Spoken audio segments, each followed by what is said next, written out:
Hello, Trizod Radio here, and Shaggy fella. So I'm just going to get set up, get Laura up, and then she can do the timestamp. It's 4 o'clock here in the UK. I know that. Oh, there's Laura. Let's try and let's try and bring her up. There we go. God, damn it! I forgot that again. I keep on forgetting to close my laptop. Right, Laura, I'll send you a co-host request invite now. See if you get that. Our usual little technical startup as we get going. Let's see if I can swap screens and see where we are. I can see you as speaker, Laura, which is usually a good start. Sometimes there's a little bit of a delay. Oh, I saw a heart then. Hi, hello. I'm sorry, I didn't hear the beginning. Something was wrong with the sound, just like when you said, right about when you said there can be a little bit of a delay. That's where I picked up. Sorry. Okay, no worries. Did you get the co-host invite that I sent you, or didn't that go through?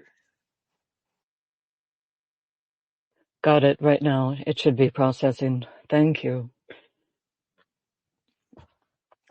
Oh, right. I can see you as co-host now on my, on both, on my laptop and on my phone. All right. Do you want to do the timestamp if you're ready for it, Laura? Ready. Thank you. Hello and welcome to Trizod Radio. Thank you everyone for coming. Today is Saturday, November 1st, 2025, 6 p.m. in Kiev, 4 p.m. in the UK, 12 p.m. Eastern Standard Time, and 9 a.m. Pacific Standard Time. Excellent. There we go. Right. I'll go and shove your version of the tweet in, our space tweet in the nest, because I had somebody tell me yesterday that when I put my version of it, if because of my account being set as permanently having sensitive content on it, the actual graphic that shows the space is sensitive content in and of itself. So I've put yours up there in the nest. Hopefully, people can then see that and maybe retweet it out as well. Get more people in quickly. That would be good. So, well, left yesterday with lots of drones looking as though they were heading towards Moscow area. There's been a few reports of booms and stuff like that, and lights out in various areas of Moscow and things like that. So we can go over that a little bit today. A few things has happened. What I can do is start off with the usual. I usually start off with the numbers, just as we're going to get going. So I think I'll do that first of all. In the previous 24 hours, there was 900 liquidated Russian personnel. So wounded in action, killed in action, missing, blah, blah, blah, blah, blah. No longer on the battlefield. So 900. So I think we've all got used to being 1,000 plus over recent months. So 900 is a little bit lower, but it is what it is. It's 900. Russians no longer fighting against the Ukrainians because they're gone. 6 tanks. That number's slightly creeping up these days. It used to be around about 1 or 2 for really quite a long time, but it's sneaked up a little bit. 2 armoured vehicles, 9 artillery systems, 1 MLRS, 2 air defence systems, no helicopters, aircraft, or out of 349 actually, operational tactical UAVs, no cruise missiles or ships or submarines, still that 1 submarine. That popped up to 2 at one point and went back down to 1 because it was the same submarine that was taken out. 58 automotives, fuel tanks, and stuff like that, and 1 special equipment. So special equipment's getting up to the 4,000 mark now. Just looking at the numbers, so 3,987 special equipment altogether, 3,917 cruise missiles. I'm trying to look at any other kind of important milestones coming up. Can't really see any. They're the two that are near the round thousand numbers. So they're them. So thank you, Aurora Borealis, for that. I kind of wait usually for the English language version to come out from Defense Defense.u, Defense U. But over the weekend, over the past couple of weeks, I think whoever's been doing that over the weekend decided to take the weekend off. Because it doesn't come with the weekend anymore, which is a bit annoying. So I usually do that every single day, around about 6 or 7 o'clock in the morning. Well, if I'm awake that time, my time, I'll get those retweeted out, the English language version anyway, and do it on my Blue Sky account as well. But if they're not going to post them, um, I mean, I could obviously just. This one from Aurora, 8 hours ago. What time is it now? So around about 8 o'clock in the morning. Maybe I'll start stalking Aurora and start. Her one's in English and Ukrainian, so that's actually probably a bit better. She also posted the Air Force report as well. If I can find that, I definitely know it's on. Oh, there we go. It's definitely know it's on their profile. So this is according to preliminary information as of 9:30 this morning. That'll be Ukraine time. So air defense forces shot down or suppressed 206 enemy Shahid UAVs and other types of drones in the north, south, and east of the country. 17 strike UAVs were recorded hitting 7 different locations in Ukraine. So that's the Air Force report as well. So any comments on those numbers? Do they seem kind of pretty well normal, new normal-ish? A little bit down. Go, Laura. It is. It's always kind of disturbing how they're so similar from day to day, too. Just an indication maybe of the consistency of what's happening, but I don't know, too. On a, I'm so sorry, too, and someone just asked to speak, and I approved you, but I don't see, was it Christian? I don't see them coming up. Anyway, okay, please, if you can hear us, please try again, and we will try to bring you up. Yeah, and I was looking at the ISW report this morning too, and it's some of the things that we talked about yesterday, but yeah, equally, it's the numbers are surprisingly similar. Okay, all right. Oh, it's handy. If you got the ISW report handy, that'd be kind of handy to read out some of it if you fancy doing that. It's normally it's one of the better sources of information, I think, on the war. It normally gets a little bit heavy though. It's quite long. But Should I maybe do I'll the, read. What, oh, sorry? sorry. Should I do the key takeaways at the bottom? Yeah, the key take. Yeah, Okay. exactly. That's what I was Okay. about to say. The key takeaways are really quite good on that, actually. Wonderful. Okay, so the key takeaways, these are for October 31st, and I gather they publish the day after, basically. So this is for today, for the current day. Key takeaways. Number 1, Ukrainian forces marginally advanced during the recent counterattacks north of Pokrovsk as Russian forces continue to infiltrate Pokrovsk and east of Marnahard. Not sure I got that one right. And that is east of Pokrovsk. The second one, the Pentagon approved the provision of Tomahawk missiles to Ukraine on October 31st, but the final decision remains with U.S. President Donald Trump.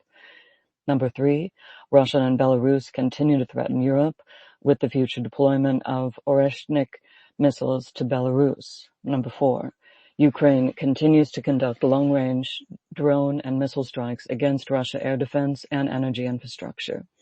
5, Russian forces have repeatedly struck Ukraine with nuclear-capable 9M729 Novator ground-launched cruise missiles since August 2025, in an apparent violation of the Intermediate Range Nuclear Forces, the INF Treaty. And this is number 6. A German court convicted several citizens of conspiring to commit acts of sabotage in Germany on behalf of Russia, and Lithuanian authorities closed the Vilnius airport due to more aerial incursions from Belarus airspace. 7. Russian Defense Minister Andriy Belosov recently appointed former Deputy Trade and Industry Minister Vasily Osmakov and Deputy Minister of Defense.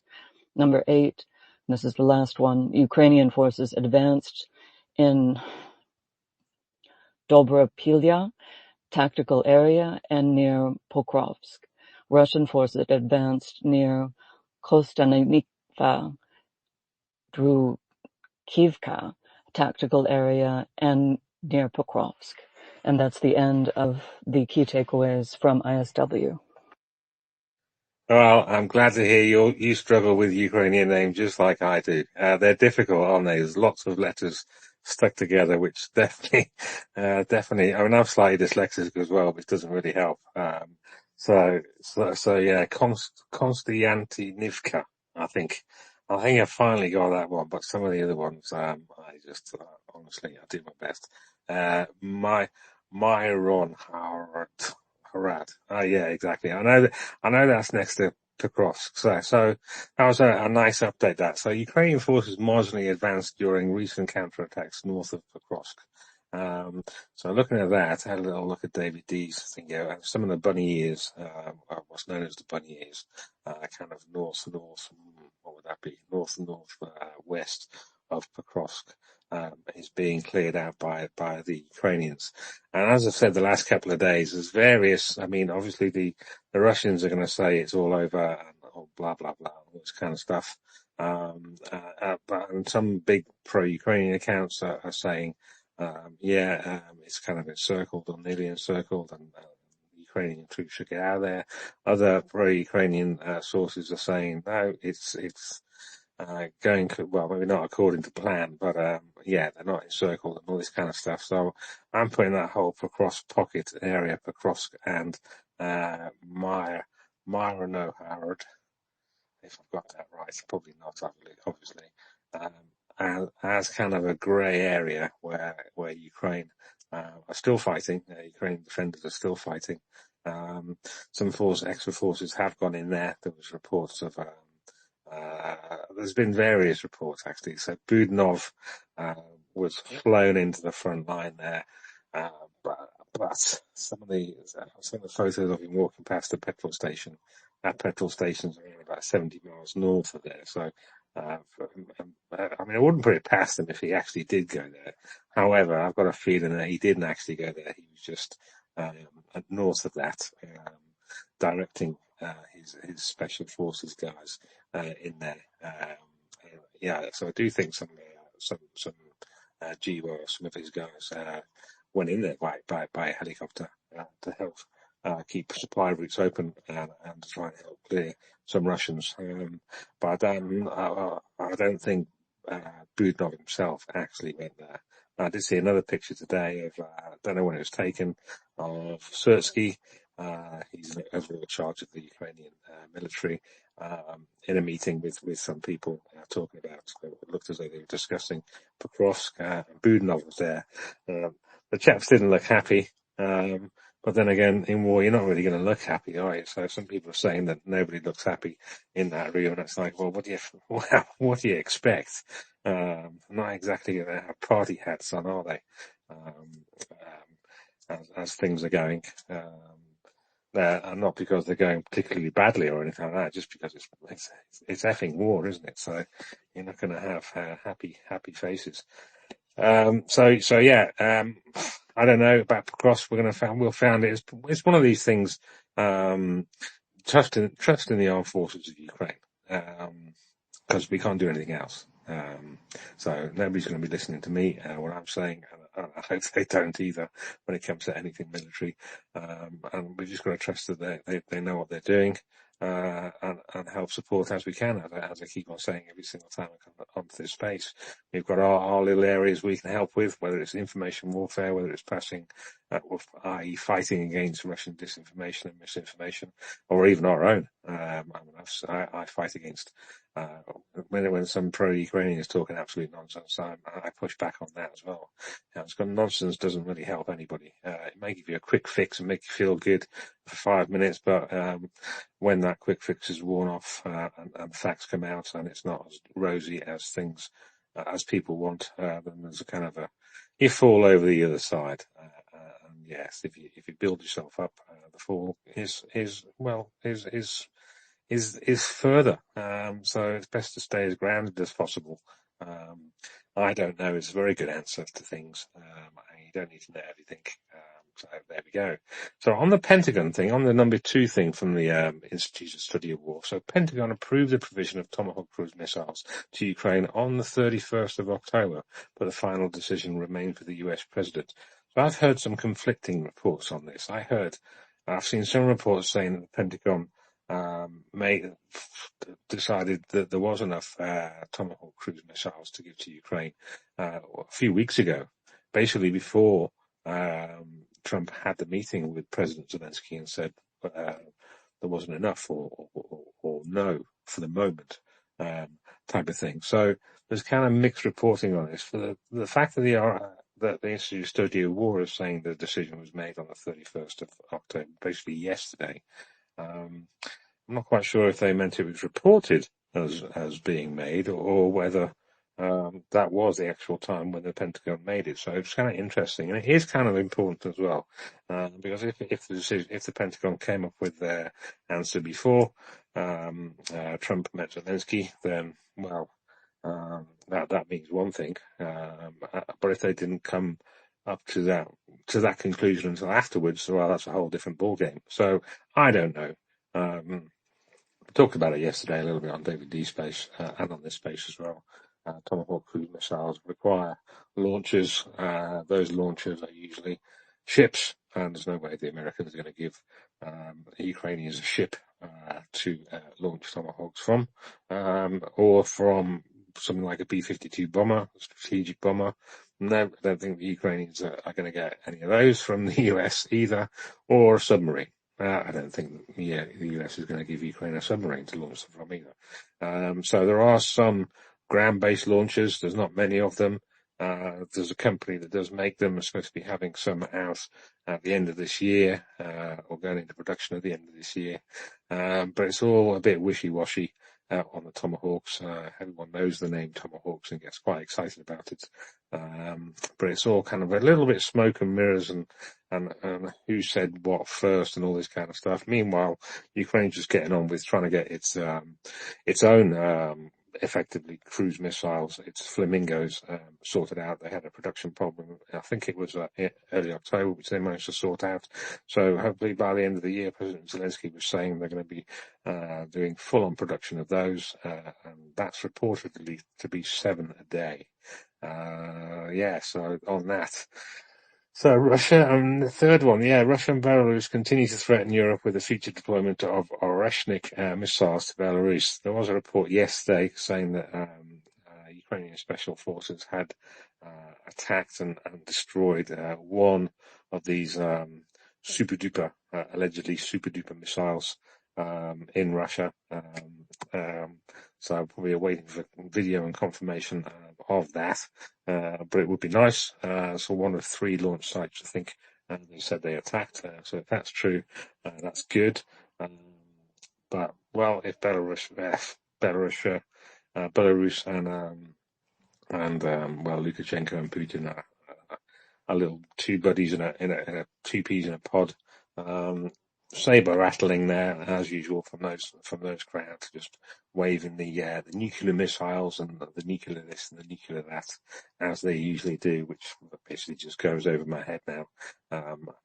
It may convince the average person in the street when they hear the words nuclear and all that kind of stuff, but I mean, I think most of us sat here listening to me talking are basically immune to it now. Well, I'm immune to it anyway. Are you immune to all this nuclear talk, Laura? We've never believed the threats in terms. I mean, and I don't mean to sound flippant or anything when I say that too. That it just seems so absurd, and the way that it's been an issue from the beginning. And I don't mean to, of course, diminish the threat of nuclear technology or anything like that. Yeah, absolutely. And I'll follow up too later with I found more information about the typhoon and things like that. But yeah. Yeah, I mean, I think the chances of anything nuclear happening are very slim. They're not non-zero because they exist, but I mean, basically nearly non-zero. The repercussions would be swift and not very good for Russia as well as everyone else. So yeah, it's not really a thought that needs to be entertained. They can talk. The Russians can talk about it all they want, and they will, and their shills will. But we can just go, whatever, nonsense, move on. Well, there was the word nuclear also in that item number 5 as well. Russian forces have repeatedly struck Ukraine with nuclear-capable 9M729 Novichok ground-launched cruise missiles since August 2025 in apparent violation of the Intermediate Range Nuclear Forces Treaty. So this was apparently it's the range on this missile. This missile was supposed to have, I think, a range of about 500 miles, but apparently it was shot at Ukraine and it went over 1,000 miles, which basically meant the Russians had violated that treaty. And have been violating that treaty for as long as that missile was capable of going longer than 500 miles. So, yeah, no surprise there then. But you'll get these things in the news, nuclear capable, nuclear blah, blah, blah, nuclear this and that. And it's just the Russians, getting the word nuclear into, headlines, and making, people with, weak constitutions go a little bit wobbly at the knees. So Ukraine continues to conduct long-range drone and missile strikes against Russian air defense systems. Yeah, we did see that, a couple of air defense systems taken out. There was a pipeline hit. I'm going to go to my feed now because I'll put this on there as well. So there was a pipeline hit. I don't know if it was hit by actual any drones yesterday, but there was a strike on 3 apparently. Where am I? There we go. So I spotted this from War Translated. So HUR or GUR, Budanov's guys, destroyed all 3 lines of Russia's Colt Sevoy fuel pipeline near Moscow last night, disabling a critical facility that supplied the Russian army with fuel. The agency reported. So it's a 400-kilometer pipeline and has an annual capacity of 7.4 million tons of fuel products.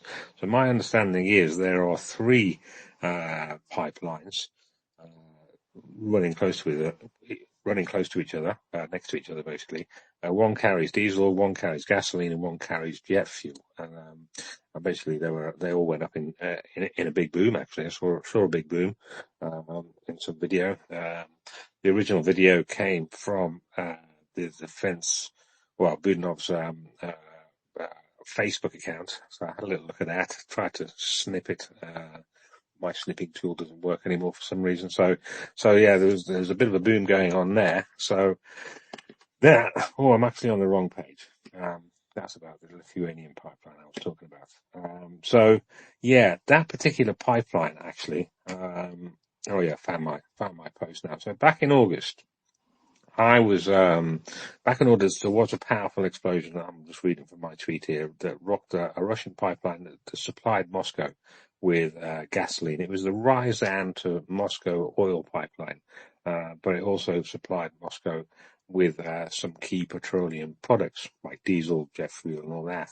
And so I had a little dig into that because this pipeline, I didn't know there was that many pipelines that pump diesel and fuel oil and basically oil products into Moscow. And I was right as well. So this Ryazan Moscow pipeline that was hit in August 26th, feeds into the pipeline that was, or the pipelines that were hit last night. So that's actually quite good. This is kind of what I wanted to happen for the pipeline. It's all very well hitting refineries and stuff like that. But if you hit the pipelines as well, and also fuel pumping stations and things like that, then everything grinds to a halt. Especially if you look at a map, and it's starting to get a bit colder now in Russia, and especially things like diesel. Diesel doesn't like being cold unless it's got additives, and a lot of the diesel that's in the pipelines at the moment. In Russia hasn't got these additives in. They're still on the summer blend rather than their winter blend, and therefore it goes all gloopy, doesn't flow very well. and causes problems. And if, for instance, you put a big hole in a pipeline, and they've got to repair that, and that takes a few days, then basically the rest of the diesel and stuff like that that's in the pipelines is going to get really cold and start going gloopy and just cause more and more problems, literally down the pipeline. So I was quite happy to see that the Ukrainian military intelligence strike on that pipeline. It apparently it follows the ring road that goes around Moscow, which kind of makes sense. So yes, very good. Did like that one a lot. Did you see any videos of that or any thoughts on that, Laura? I didn't. That's very interesting, though, to consider just what they're doing in terms of it's not just, it's like the strategy involved of can things be affected if they're not warm? Is that basically what you're saying about the diesel? That it's like there's more than just affected about the pipelines. There are strategic issues that some of these things can't be maintained without certain infrastructure. Yeah, I mean diesel doesn't like being cold, basically.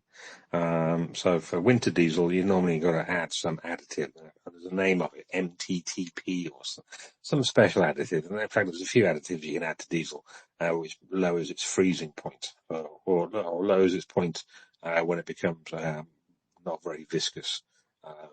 So yeah, you don't want to put summer diesel in your winter car if it's going to be like well, below freezing. Yeah, and the further below freezing it gets, the less viscous diesel becomes. So if you've got a load of diesel, and a lot of the pipelines aren't heated either.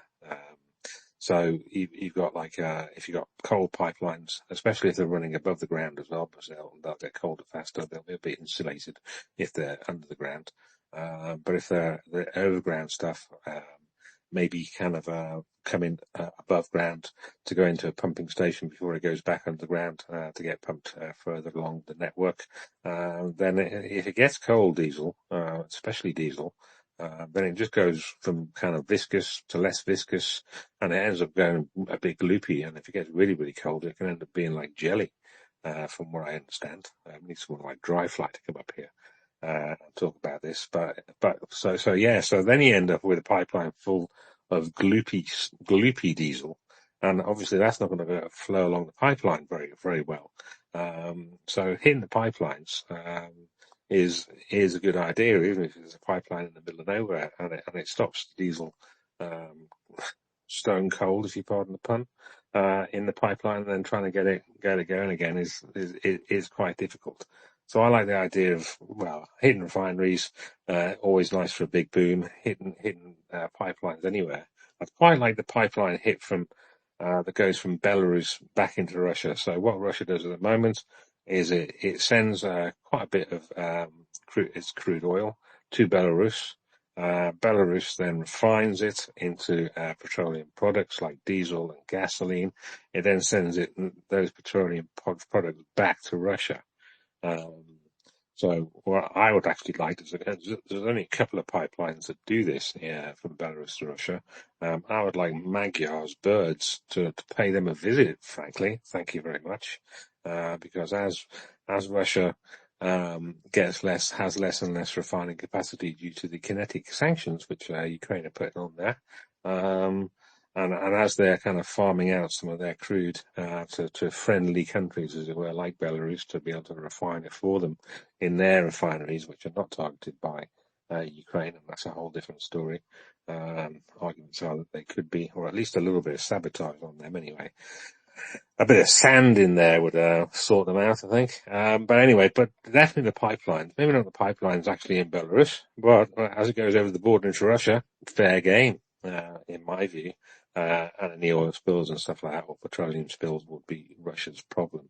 Um, Obviously, you get with that, you have ramifications that could happen, i.e., Russia could target the pipelines going into Ukraine from Europe and stuff like that. So maybe that's why that particular pipeline hasn't been hit. I don't know.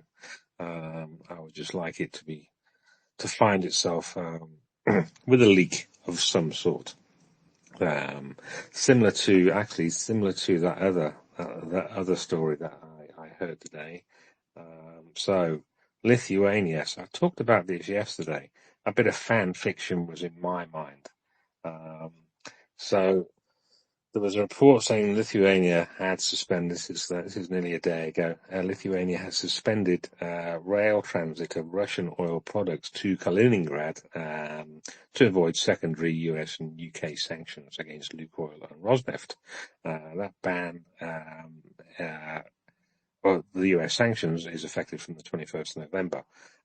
So basically, Lithuanian railways are like, no, this is banned stuff now. You can't have petroleum products going in. You can't have these petroleum products going in. So that's a ban that's been enforced. And I was kind of wondering, okay, what about the gas pipeline that runs through Lithuania? I would like it, and I put a post out 20 hours ago. It says I would like that to be also suspended, and I shall be keeping my eyes out on that. And, well, there we go. Today I read a story specifically about that, and I didn't know about this. So apparently that the contract for that pipeline, so it's a private contract from a Lithuanian company that runs out at the end of December this year. And so a little bit like that that agreement, that contract that Ukraine had with Russia to allow the transit of various energy products across its territory, that ran out the end of last year.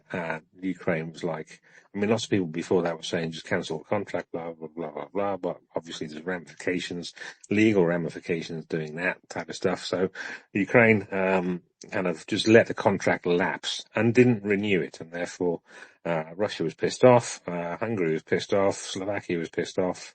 And Ukraine was like, well, fuck you. Yeah, it's our land. We fulfilled our contractual obligations. We're not going to sign any contract. I bet you can guess why. And all very fair, in my view.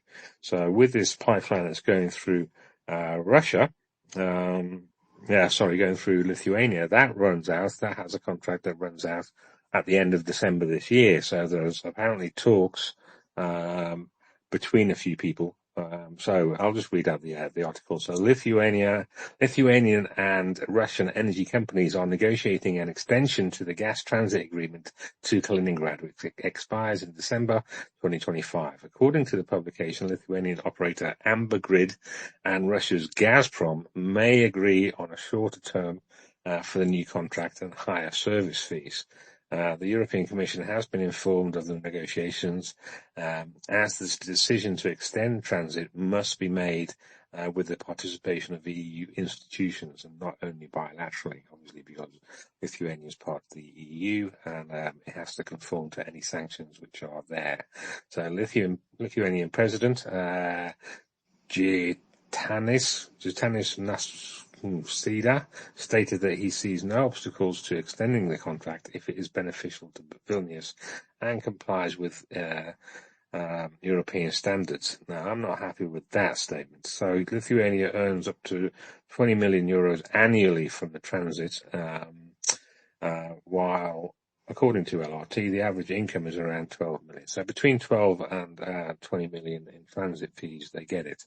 However, that gas pipeline supplies about 80% of the gas that Kaliningrad needs for heating, for its industry, for its military, and civilians as well. It supplies a lot.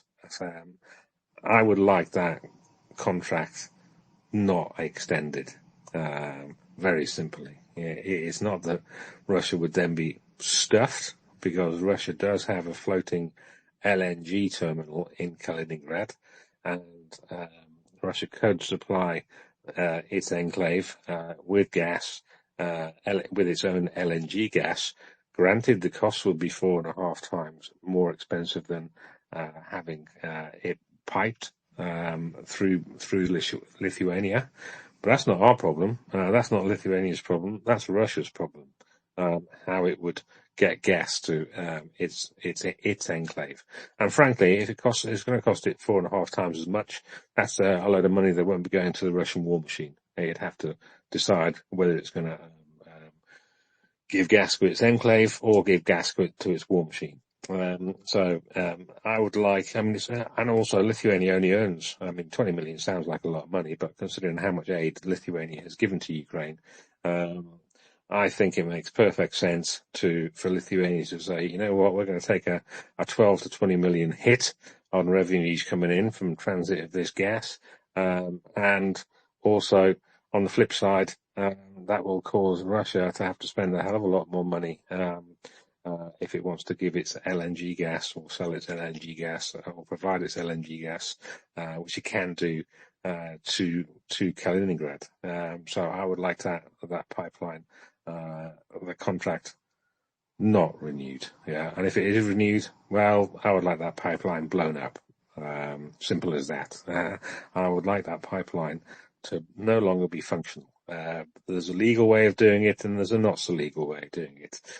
Before today, I was just thinking of the not so legal ways of doing it, i.e., Nord Streaming it, as I call it. But I didn't realise that the contract was up for renewal at the end of December. So, anybody in Lithuania who's listening, if you can get onto your government and ask them and petition them and whatever you need to do to get them to say no Russian gas transiting our country because the Russians are assholes. Yeah, because basically that is going to be it's going to help the Russians in Kaliningrad, and they're very well known. For instance, all the GPS jamming that happens over the Baltic and that kind of area, which puts civilians as well as military flights and people in jeopardy. That all comes from Kaliningrad. So, don't know. The middle way on this is to say Russia, you stop with your GPS jamming and fucking around from Kaliningrad. If we suspect you're doing that, gas goes off immediately. But even that's being too nice. I just think, just turn it off. What do you think, Laura, about this gas pipeline going from Belarus to Lithuania and the contract coming up for renewal? It does. It still seems so surprising that it's being allowed, that we haven't taken a heavier hand to stop, like, anyone who behaves this way, to kind of cut their access. And I don't even know if civilized world is the right words anymore, right? Because what civilized world would allow this? But just that they're still kind of allowed to be in the global economy when they behave this way. And what sort of example or precedent is that? And, I'm sure this is stuff we've all been talking about for years, of course, but it's still, every time it comes up, I keep thinking about that. Sometimes it's even just in language. We use this kind of legitimacy of war and invasion, and I'm afraid my country has sometimes legitimized Russia's invasion in horrific ways. And there's so many thoughts about it, but I think that's that idea of, like, if we can all sacrifice, and I don't mean to say, like, Lithuania, you do it. Everyone should, right, to make this unacceptable, to take what losses we have to. Thank you. That was an excellent explanation. Yeah, from a Lithuania point of view, there's obviously been some financial fallout, 20 million. But 20 million in the grand scheme of things is not an awful lot of money, considering how much Lithuania has given in money and as well as material. It's a pinprick, really.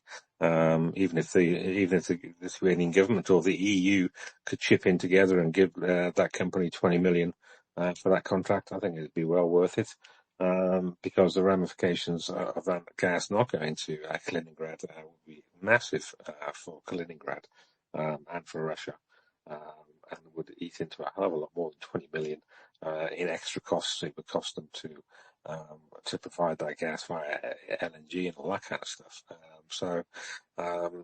So yeah, and it's all legal. I understand. It's frustrating sometimes when there are contracts there between countries, and countries try well, apart from Russia, but Western countries try and follow the rule of law. And it's the same with Ukraine as well, when it was still pumping gas and whatever via that pipeline, Russian gas to Hungary and whatever. And everyone was thinking they were mad, but it's the rule of law. We have rules. We have laws. They couldn't get out. The contract was there, and they did the right thing in my view. I would have liked that pipeline blown up. but that's just me being extrajudicial, as it were. But Ukraine let the contract lapse, did it all legally, and just didn't renew it. All above board, all following international norms and laws and everything like that. And that's what I think Lithuania should do this time. It's got the opportunity to, because the contract's up for renewal, or up for not being renewed. And I would really like them, and I'd really like Lithuanians, and anybody else who's got any pull with the decision makers in Lithuania, is just to say, simply do not renew that contract, because it's going to hurt Russia if you don't renew it, and it will help Russia if you do renew it. And it's simply black and white like that. Um, yes, Russia may get a bit uppity, may do a few more hybrid things and stuff like that, but that hasn't really stopped them yet, has it? Even having that gas going through the pipeline, they're still doing conducting hybrid warfare against Lithuania and the Baltics, and lots of other countries. So, yeah, they need to find out. And they fucked around, and it is the find out moment. And it's all legal and above board. So I'm going to be watching this quite a lot. There's 2 months to go. So it's going to be kind of interesting to find out which way Lithuania goes. But I wasn't very impressed with that Lithuanian, what's his name? What's his face? Was it the Prime Minister or the President? Basically saying he doesn't see a problem with it. I do see a problem with it. Any more thoughts on that, Laura? Sorry, I was just trying to get the name. No, I mean, I think you described it excellently, and it is that I think my hackles get up of like, but they're breaking the law. You know, that feeling of like, well, why are we following the law when they're not? And I understand, like, we don't want to descend into chaos or lawlessness, but no, I think you did a wonderful job. Thank you very much. Yeah, as the old phrase goes, two wrongs don't make a right. Although I can pull out quite a few exceptions to that.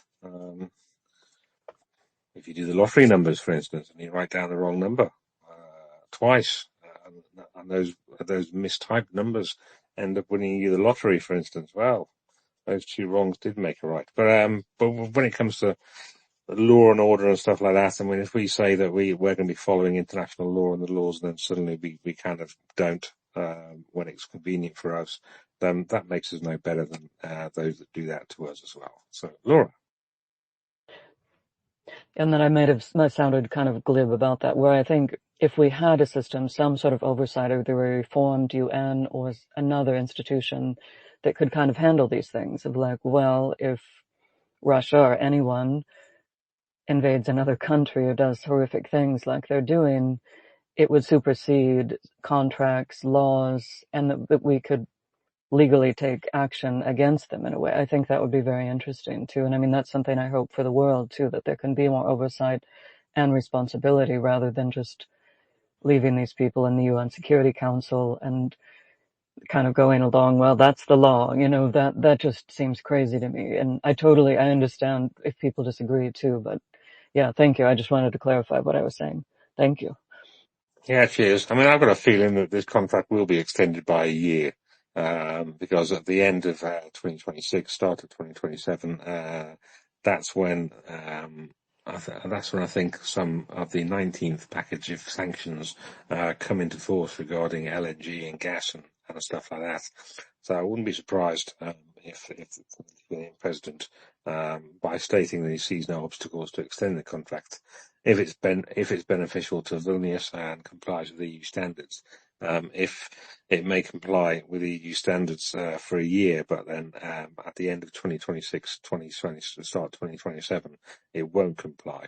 Obviously, it's not the optimal from my point of view. I'd like that stopped, well, today, or if not today, the contract not to be extended into next year. But I've got a feeling there might be a bit of a fudge around that, which would be really annoying.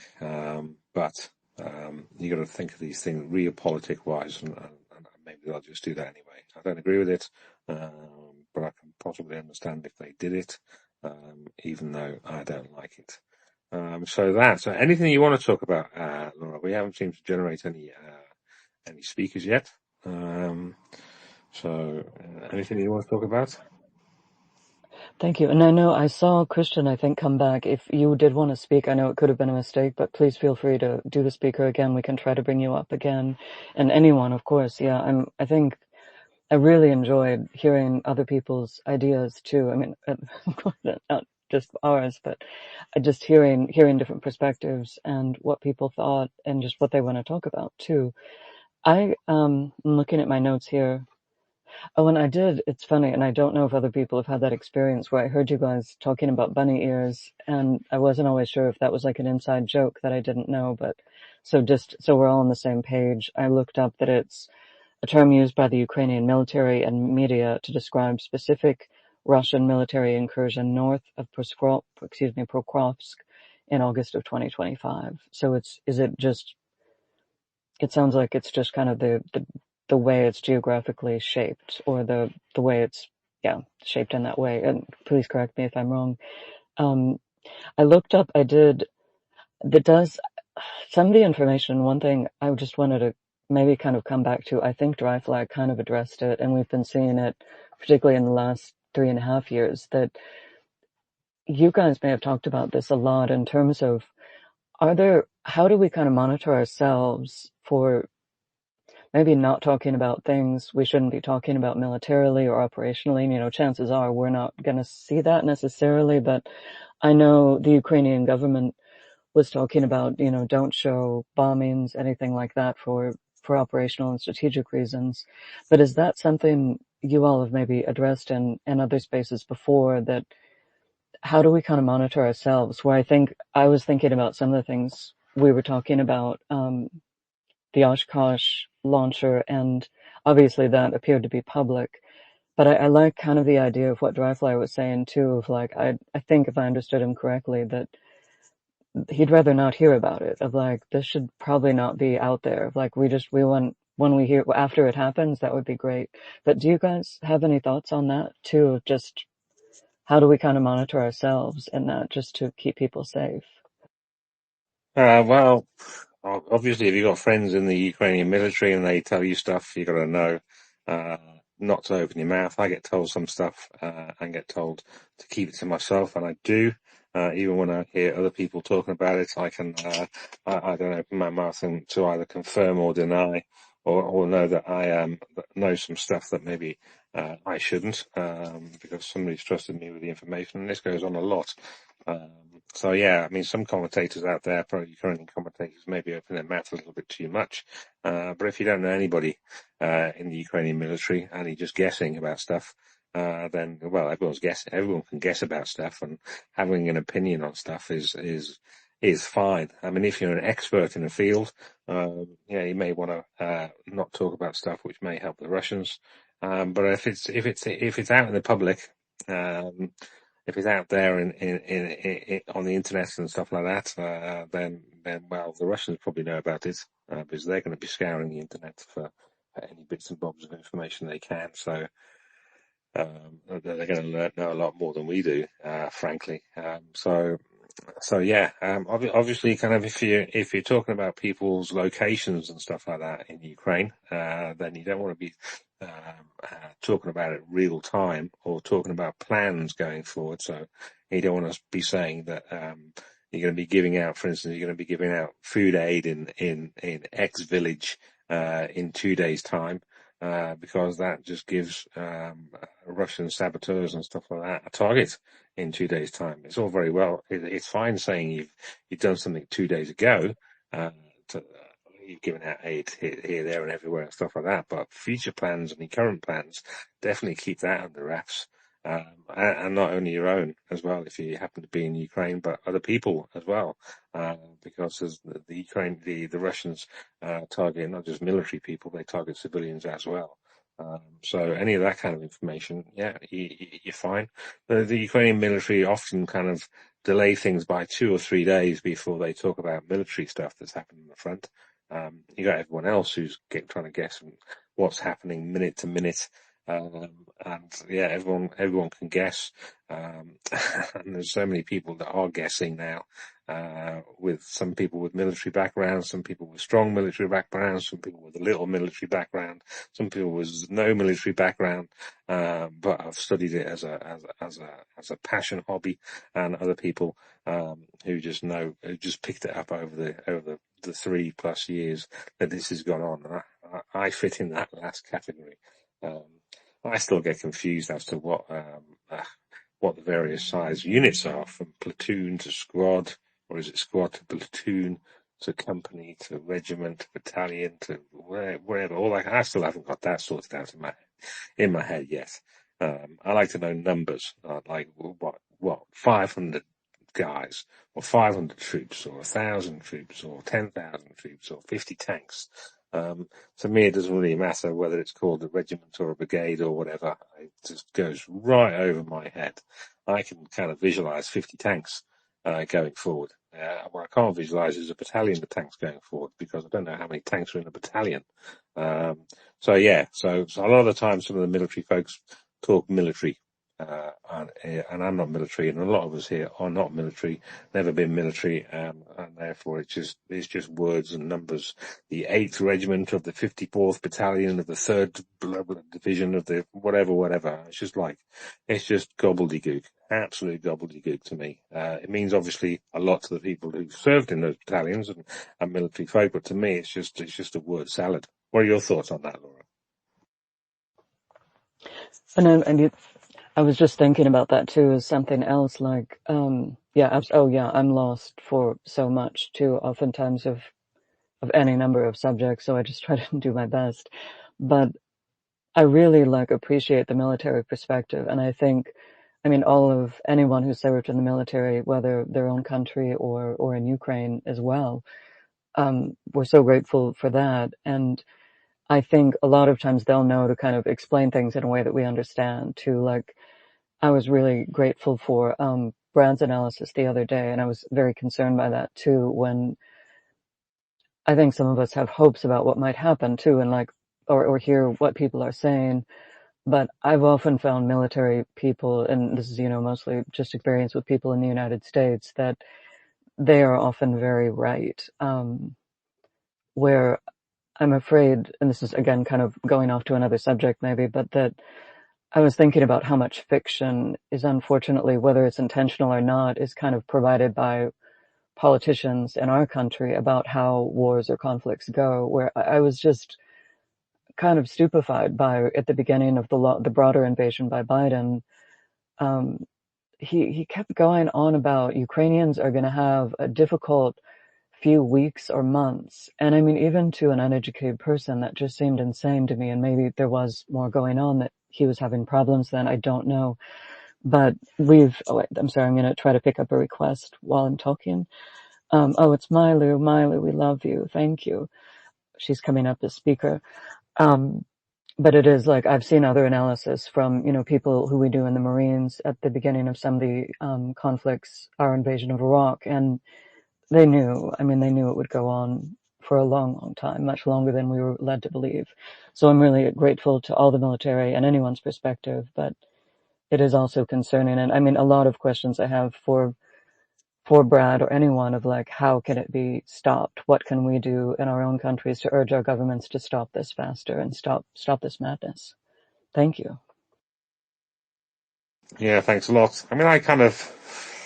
Because I get information from a lot of sources, so I use news collation services to get the different news headlines from loads of different publications, and some of them are going to be pro-Russian, some of them are going to be pro-Ukrainian, some of them are going to say they're kind of central and stuff like that. But everyone's got their little biases, whether they're a publication, whether they're the editor of the publication, or whether they're the reporter in that publication. Sometimes the New York Times it comes out with good stuff, and sometimes it becomes the New York Times and comes out with some pro-Ukrainian bloody nonsense. So yeah, take everything with a grain of salt, and send your net around broadly on information, and then you've got to do your own critical thinking, basically. But Milo, I see your hand in the air. Hey, hi, Shaggy. Hi, Laura. Mila, I saw you down there. It's nice to see you. First, I wanted to apologize. Yesterday, I was trying so hard to get in, but for some reason, because I have a new phone, uh, it wasn't set on the microphone. So, and I was in the middle of doing things. But anyway, I'm here. Uh, you know, you guys brought up this topic, and I was thinking yesterday, evil Putin have the liberty to bring so many mercenaries, murderers, crazy people from other countries, from China, from Iran, or wherever. Why in the war, NATO, European Union, don't have the guts and put the pants on it and say, let's gonna do something as well. You know, it really hit me. It really hit me because they're supposed to do the same. You know, it's Ukraine who is bleeding. It's Ukraine who's suffering all this craziness, all this genocide, this thing that's going on every single day. And it's out of control. In my opinion, it's out of control. Putin is it's like someone giving him the green line. It not surprise me that he's the president that we have here. That give it the green line to completely destroy this poor country that have been suffering for decades. This is not something new. This is from decades. We need to go back in time very, very at the beginning in the 16 and the 1700s when the Cossacks have been trying for years to fight for their freedom, for their culture, for their heritage, you know? And then, and still politicians not doing anything. Unfortunately, here in the United States, we are in a big mess. So I don't think support to Ukraine is like I used to be. And it infuriated me that when Biden had the green card to do something, he didn't do it 100%, you know? So I prayed, and then it broke my heart to see that nothing is being done in the proper way. And I keep saying to God, something has to happen. You need to lead these people to do the right thing, get the pants on it, and say, let's gonna put this motherfucker out of the way. Period. Yeah, thanks, Malu. Thanks, Malu.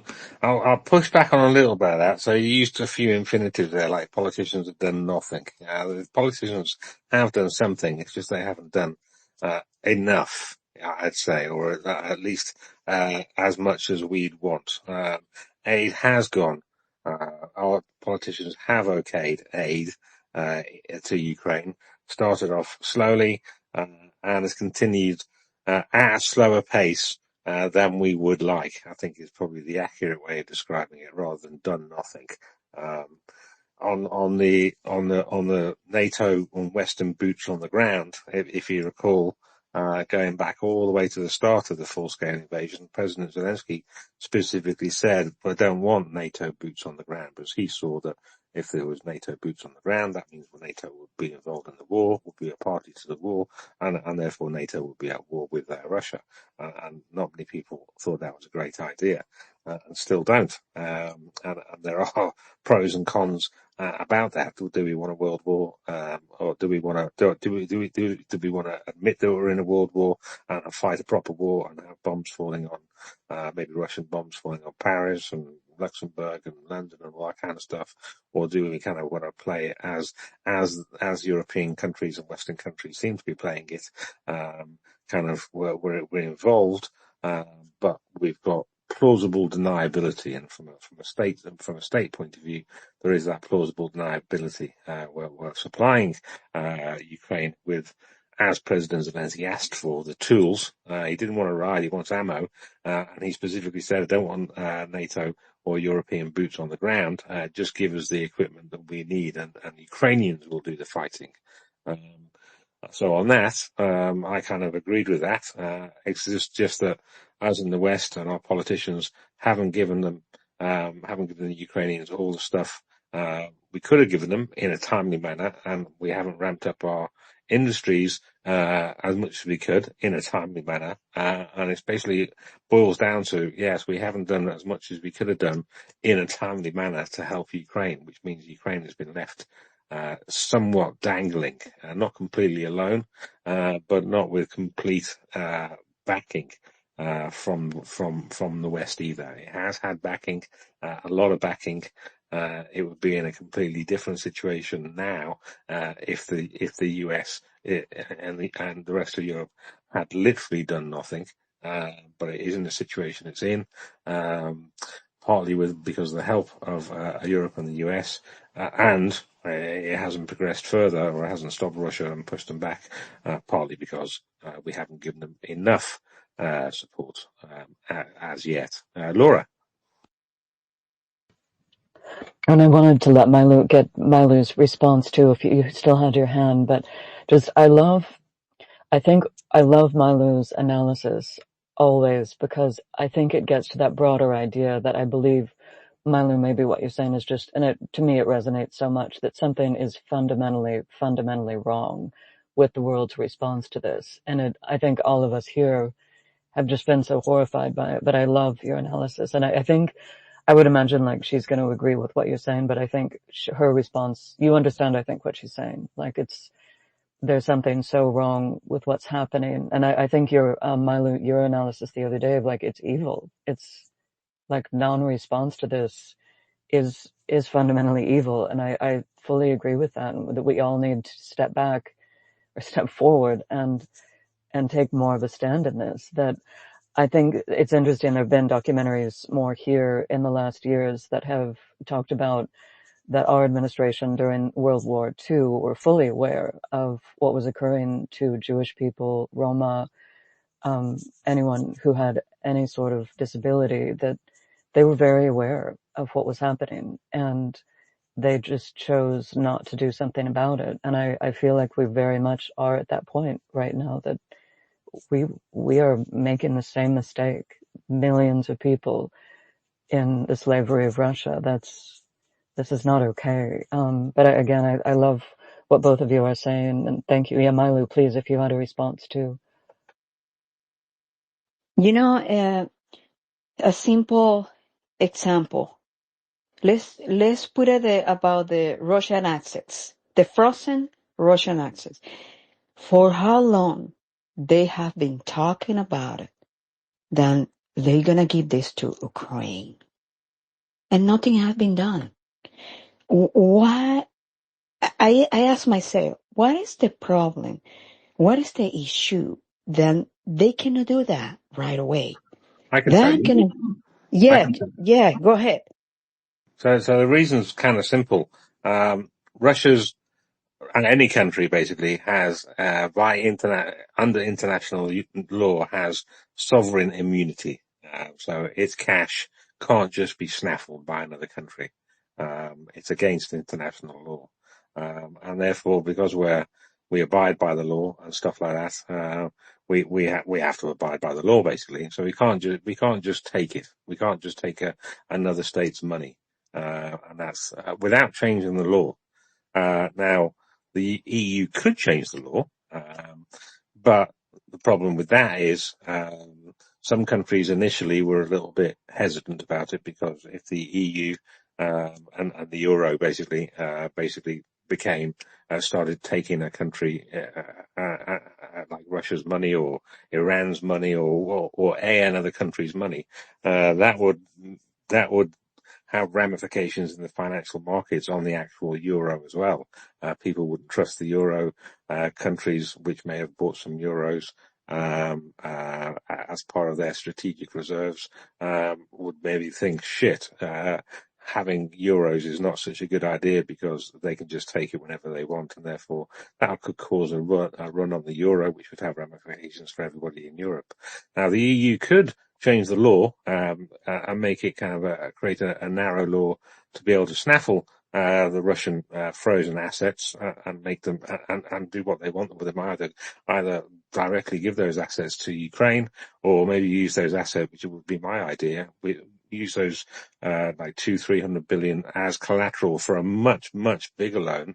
I foresee kind of using it as 20% collateral for a 1 trillion euro loan, and then putting orders into companies, to military companies in Europe and the US a little bit, to buy stuff for Ukraine and use it as collateral for a much bigger loan.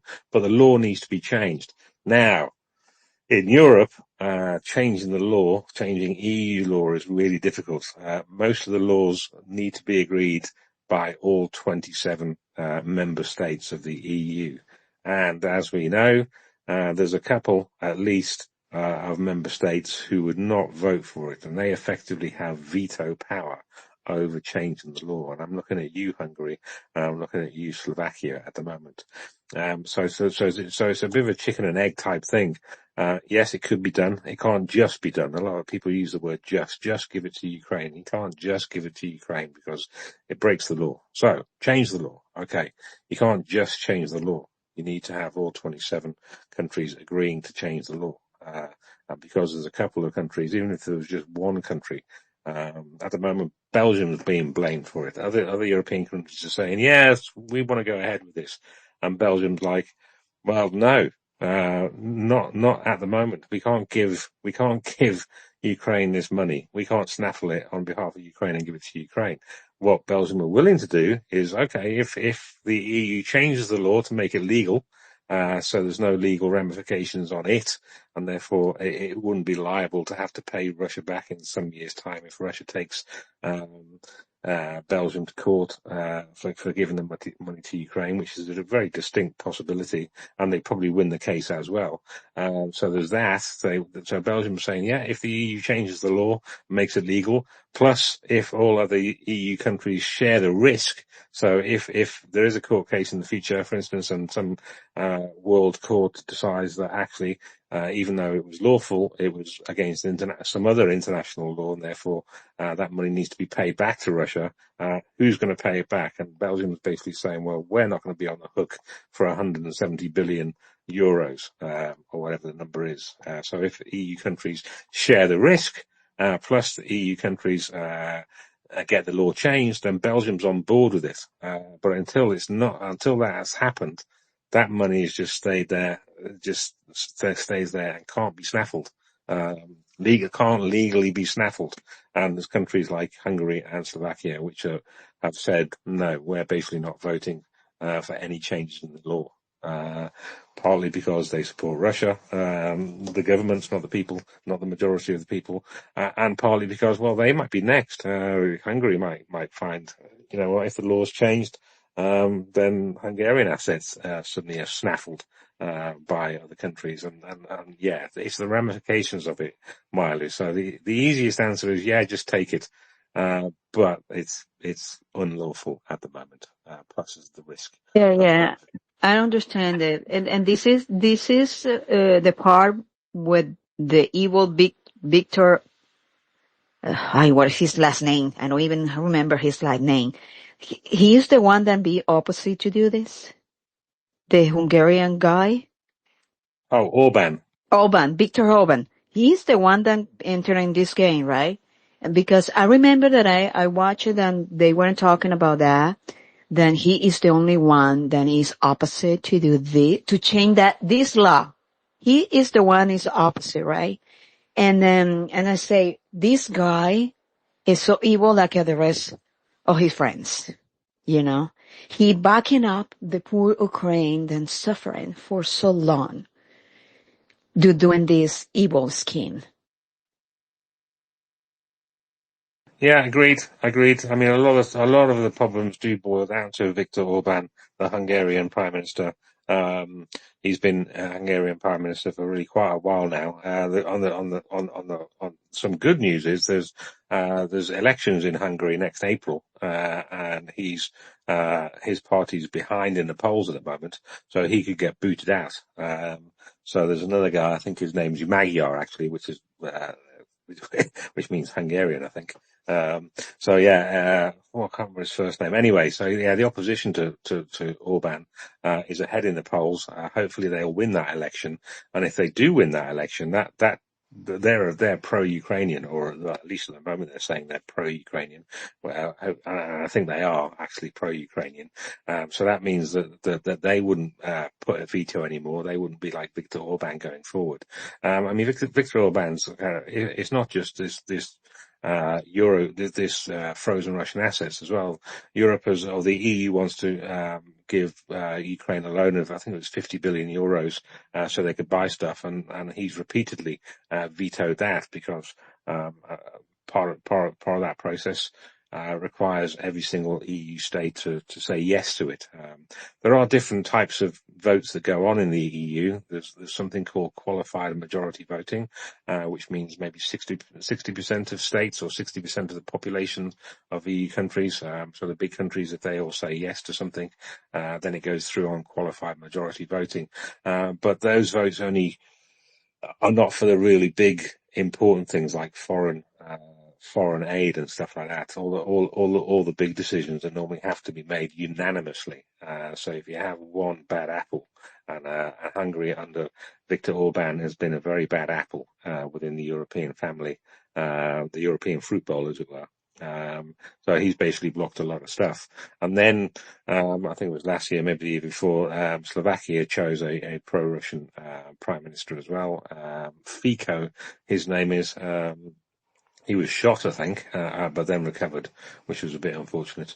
But he's pro-Russian as well. Maybe not as pro-Russian on the surface, or at least as vocal as Orban. But those two have kind of ganged up and basically said no to a few things.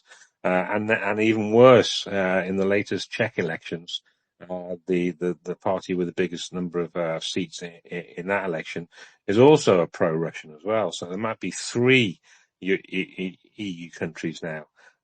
Which I haven't looked into that actually. I've been meaning to look into that to see if that Czech Babis, I think his name was, that Czech guy, billionaire, who's a pro-Russian, became prime minister or not. But that may be three countries saying no to anything pro-Ukrainian from within the EU. So I talk about this quite a lot. So you got the big countries. So you got the US, which has. Yes, it has got the Senate and it has got the Congress and stuff like that, but a lot of the decisions are made by one person, the president, whether that was Trump now or whether that was Biden beforehand. Yes, Congress and the Senate do have a certain say in things as well, but it's basically presidents. And then you got China. It also has like a Congress and stuff like that, but obviously it's an authoritarian state, and therefore Xi makes the decisions. And then you got Russia, which also has kind of Duma and all that kind of stuff, but obviously we all know that that's kind of a bit of a sham and gets rubber stamped because Putin's in charge. So you got Xi, you got Putin, and you got Trump in effect making the decisions, and then in the EU or in Europe, well, it's like a committee. Yeah, all 27 have to agree. And then you have the people outside the EU, like the UK, grumble, Norway, and the other, Switzerland and other countries outside as well, which all have to agree on certain things. So it's like, you got three strong men making the decisions, and then a committee of, others, who have to make decisions by committee. And when you make decisions by committee, then that's where it all falls down and things slow down, and it all becomes a bit of a nightmare in Europe. But that's what happens when you have sovereign states. Every state has a vote, basically. Milo. Yeah, it's disgraceful. Then the life of people is in the hand of very stupid people. I'm just going to say in this way, I'm sorry, but it is. Here in the United States, we're in a big mess. This guy just want to militarizing everything. And a lot of states are holding it and going against him. I've been praying a lot because the election is coming in November 4, and I hope people finally open their eyes, their minds, their hearts, and realize that we are in very bad hands. We are in the hands of a psychopath that only care about money and power. And finally changing the games or the rules of the game and turning around.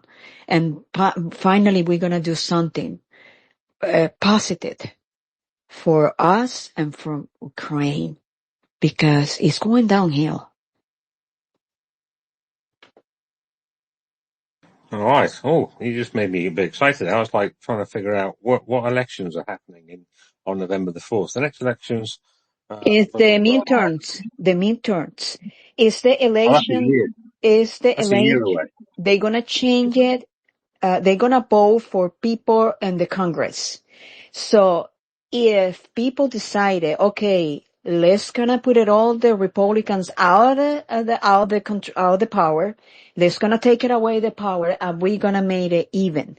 So give it a little bit of votes to the Democrat and bring a little some kind of balance. So in that way, the government can be opening again, stop the shutdown, and the government can be open again. So that is what is going to happen in the midterms. Okay, but those midterms aren't. I mean, it's the 1st of November now, and you said the 4th of November. So I'm thinking, oh, I thought it was next year, and it is next year. No, So no, it's a no. year. It's this week, November 4. They call it the midterms. Laura? I think a lot of states do have, there are some for sure that have some, I think, off years. I think technically the midterms are next year, or that would be, I know it's kind of confusing, isn't it? Yes. I'm just trying to think if there's Let me anything double that would check. be, yeah, like, I think, I'm okay. just having a little look at it now. So basically, you've got some gubernatorial elections. So in New Jersey and Virginia, voters are going to choose new governors. So that's in those two states. You do have some full elections in New Jersey and Virginia for the House of Delegates. Mayoral elections are going to be happening in New York City, Philadelphia, Atlanta, Boston, Detroit, and Miami. You got some municipal office elections, school board elections, county positions, and stuff like that. There's various measures, 24 proposed measures across 9 different states on topics like abortion rights, minimum wages, environmental policies.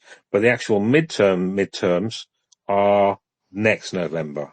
So that's what we were talking about yesterday, when basically the Congress is congressional elections for Congress, I think, and I think 35 Senate seats then as well next November, so a year away. Oh, Miley, let's go back to you, and then we can go to Economist. Yeah. I just looking at in here, and basically it's a few states: Virginia, New Jersey, California. They have some kind of ballots that coming in this November. Okay, but yes, the midterm is gonna be next year. Yeah, I thought so as well. You got me a bit excited then. I had a feeling the midterms were for next year as well. But yeah, in California, they got that big kind of vote on moving the lines. So basically, Texas gerrymandered their districts and stuff like that to make it kind of stay Republican. And then you had the governor of California basically saying, "Well, fuck it, we're going to do that as well." So he's changed the lines, and there's going to be a vote on that. Economist. Hi, Shaggy. Hi, Laura. How are you? Not so bad, not so bad. Wish Okay, you well. excellent, excellent. You hear me? That's excellent.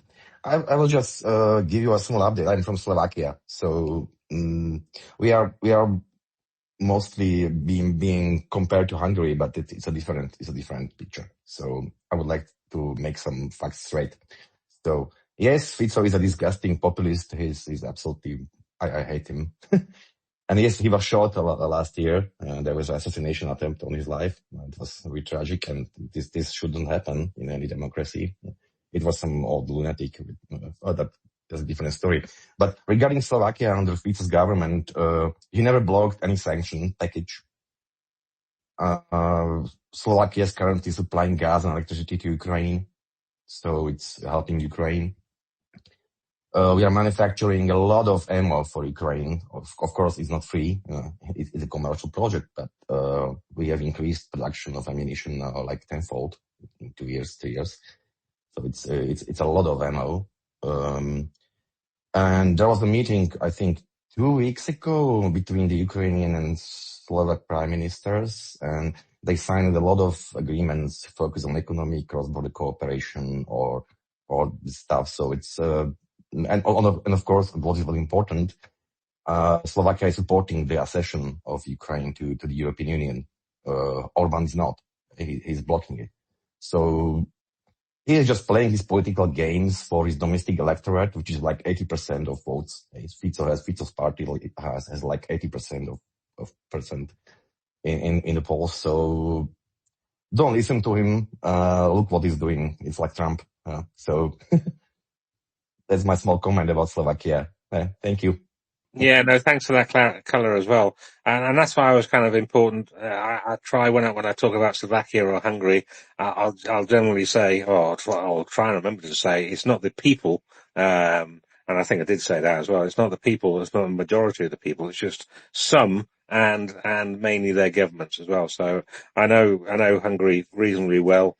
And I know that a lot of Hungarians do support Ukraine. It's just that the government under Orban doesn't a lot. Similar to Slovakia, although not as bad. The Fico is what we say in the UK is all mouth and no trousers. So he'll come out with Russian talking points. But Shaggy, it's Fico. It's Fico. Like we pronounce pizza. It's Fico, not Fico. It's Fico. Fico. Okay, I'll try and get that. Yes. Fico. Okay. I'll try and get that right then. Sorry about that. I'm really crap at No, anything. don't worry. It's just like it's funny to hear. Fico is like it's like a tree in Slovakia, so it's it's Fico. It's Fico, so that's why I say it phonetically. Yes, absolutely. Don't worry, it's just funny. Yeah, so yeah, he's basically not blocked an awful lot. He's come out and said a few things that haven't been very, very helpful. But when the chips have come down, he's caved in, and Slovakia, the Slovakian vote has been a positive one for Ukraine. In my view, he did. He can actually maybe answer this question. So I did read something maybe a couple of weeks ago now. Basically, his government saying there's going to be no state help, Slovakian state help for Ukraine, but businesses can sell what they want. So they can sell munitions and ammunition and stuff like that if Ukraine wants to buy them. But there's going to be no state help. Would that be a good summary of where Slovakia is? Absolutely. Because we gave all the stuff to Ukraine under the previous government. So we sent them air defense systems, mix, a lot of ammo, or tanks. So there is nothing to give anymore. So the previous government sent a lot of stuff in Ukraine. It was a really hard and strong supporter for Ukraine since 2022 when the war started. And so it's a good business, of course. Yes. So Fico is not objecting to this, and our factories are now overdrive. Really, it's really impressive. I think the last year's exports amounted to like 1 billion euros of military material. So guess where it went? Of course, to Ukraine. So. Yeah, there's also a business interest because our defense minister is a good friend with the owner of these factories. So that's handy. That's very handy. Yeah, of course. One thing I remember actually is just when you had your election and it was understood that Fico was going to be winning. The government at the time was like, shit. We've got to get as much as possible sent to Ukraine now because the next government probably isn't going to do it, and that kind of created a bit of a surge of equipment from Slovakia to Ukraine. Did they get Absolutely. Yes, you're absolutely right. So yeah, that was a bit sneaky, but it's my kind of sneaky. I like that. So that's good. So yeah, sorry, not Ukraine. Slovakia is definitely not in the same, bad books in my mind anyway, as Hungary. And even Hungary is not in, completely my bad books because I know that it's mainly the government. Yeah, there is the chunk of, Hungarians, who support the bloody, Russian, supporting government, but there's also a hell of a lot of Ukrainian, Hungarians, who don't, who support Ukraine, and want this new Mr. Magyar, to win the elections next year. Do you know much about what's happening in Czechia? Have they got a government yet, or are they still, trying to get No, together? no, they are still in talks, in coalition talks to form the coalition government. It will be composed of three parties, I think. Most probably, it will be this Andrej Babiš party, ANO.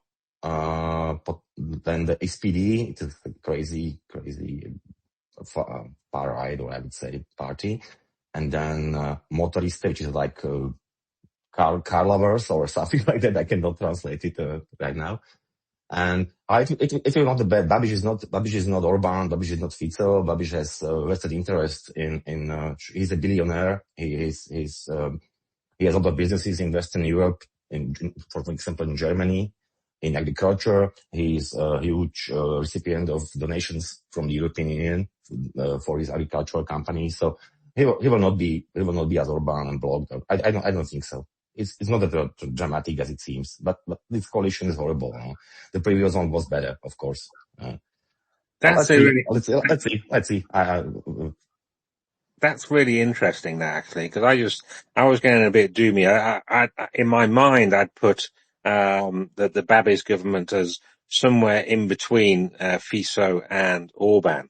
Where would you put it? Would you put it kind of more towards, not as pro-Ukrainian, not as pro-Russian as Fico, or more pro-Russian than Fico, but not as In pro-Russian? general, in general, the Czechs are absolutely pro-Ukraine, so there is no motivation for Babiš to just be like Orban, or the same applies to Slovakia.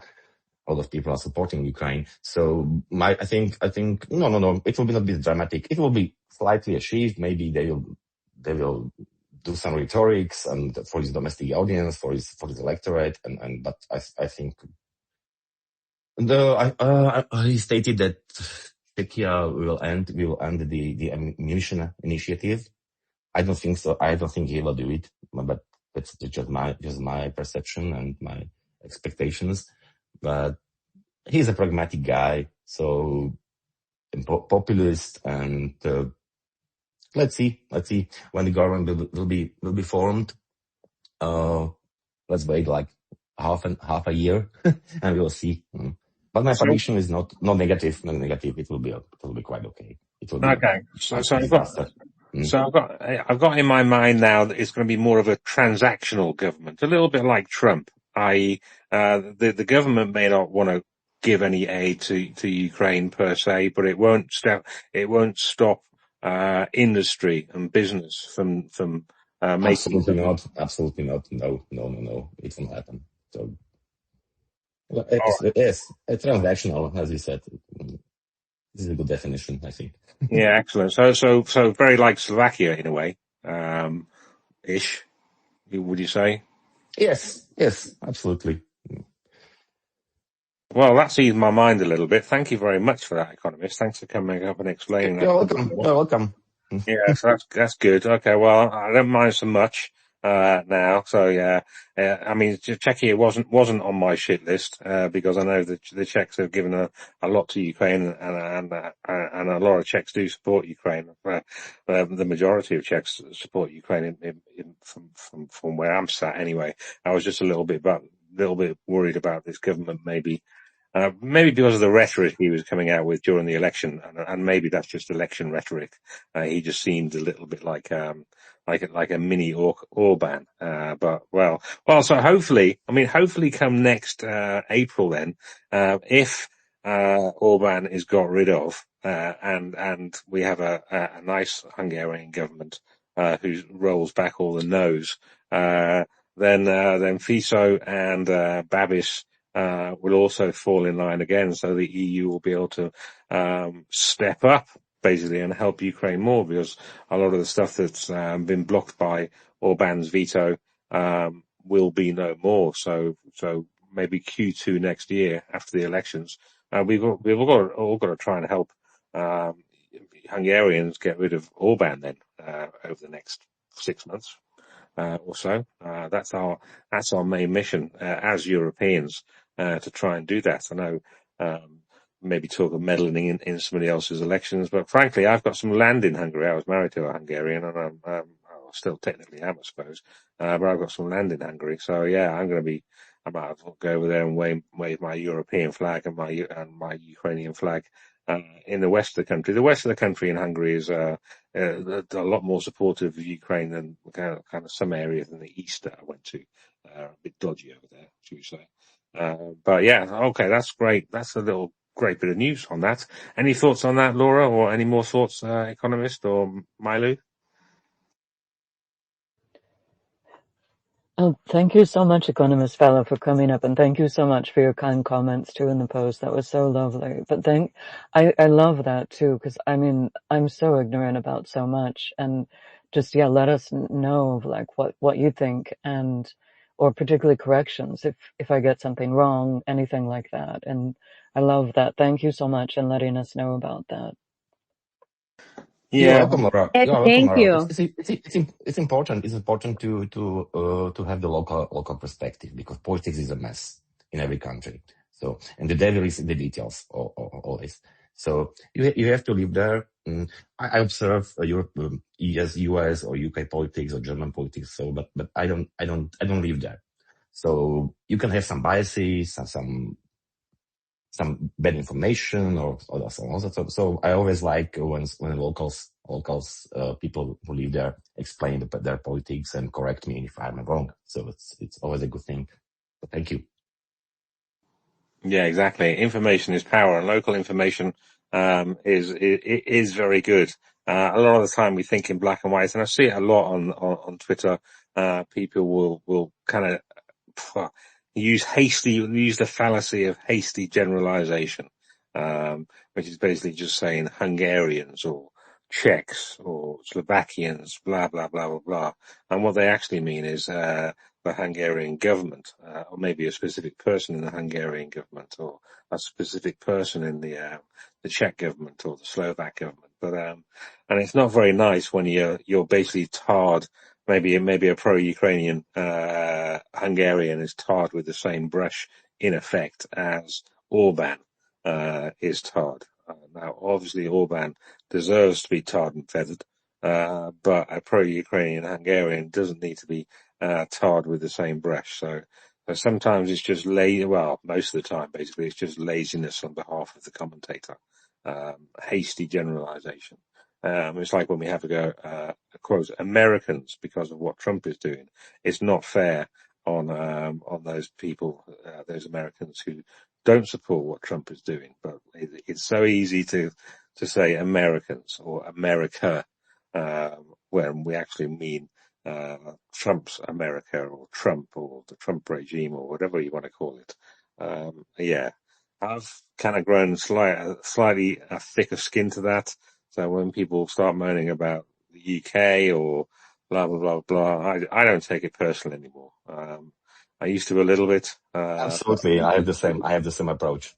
I just don't. I was like, well, yeah, I'm from the UK. I'm a UK citizen, but you're not talking about me. Yeah. So I just let it wash over. Whereas some people, well, it gets their back up, and then they get pissed off, and the arguments form. And we don't want arguments forming from within the pro-Ukrainian community, and they're wedge issues basically. If you don't use the proper language, then you end up creating wedge issues. So when a company does when a country does something which is not ideal, everyone, every other European, well, lots of people from different European countries tend to pile on.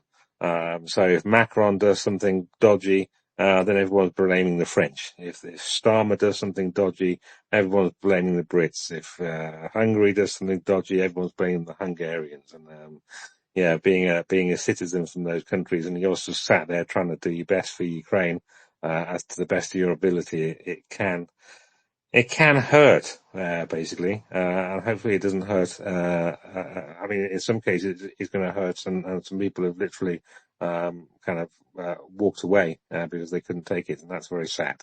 So we all have to try and think about what we say before we say it, and that includes me. I sometimes go off on the deep end and use the fallacy of hasty generalization, and it's not good. And I'm not proud of it when I find out that I have as well. So I slap myself around the head when that happens, and you can all slap me around the head. So if I ever do that, just pull me up on it. Because I'm quite happy, unless I do think that every single Hungarian or every single member of some country is like that, and even Russia. I mean, there's probably some good Russians because there's partisans doing some stuff to the railway lines and stuff like that. But they're a bit of an exception in my book. So yes, I think I'll hold my hand up and say yes, I'm probably a bit racist towards Russians. Mind you, I think most of us are these days. But life is not black and white, is it? Not really. There's very few things in life that are black and white. We live in a grey area, and therefore, when you use infinitives like always and never and stuff like that, usually it's the improper use of an infinitive, which is one of the things which does my head in, especially when I do it. Anyway, I've been yakking, Laura. Next topic. What are we going to talk about now, then? What would you like to talk about now? And I'll see if I know anything about it. No, I mean, I think it should be your choice too. So anytime. Yeah. Do you have ideas? One thing, and I just kind of keep thinking about it because I keep having trouble with Twitter, and I've noticed it in other platforms. And I was thinking like, this is nice.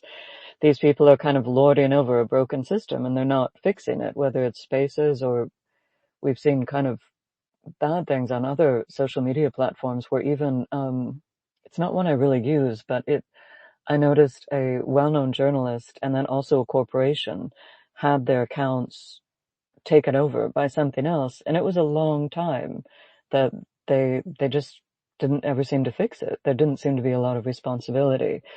And that seems troubling that that's happening kind of, and it's again, the kind of responsibility issue. I understand it's a private corporation or company and they have the right to do things, but it kind of feels like the world now too, that Russia's kind of lording over this broken system. And we've seen that in so many countries where there's power, right? And kind of lording over broken systems and situations because it harms the people and we spend all our time trying to fix things.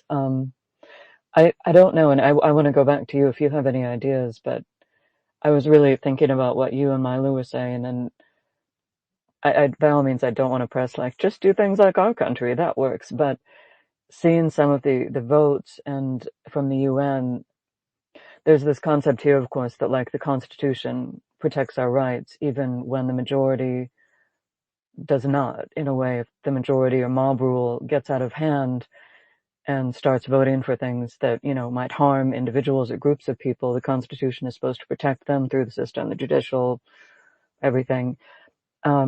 And I don't know. I mean, I feel like we are in such a state of lawlessness where I was thinking of what you all were saying. And I mean, I think Milo and I might be like, nope, don't care about that. We just want him to give the money in terms of the, all the laws surrounding giving the Ukrainians the frozen assets. And I don't know, and I don't even know if we ideally have that. We have a constitution that's supposed to protect the world and the UN Charter, and it's just not working, but things just seem so broken. And I'm so appreciative of all the efforts of all the countries helping Ukraine, but I think it's that fundamental thing that something seems really wrong, and I wish we had systems to reform it in terms of some sort of oversight and protection of less powerful countries. Thank you. Yeah, do you have any ideas of what you'd like to talk about? Well, that's a big subject we could talk about. Let's go to Milo.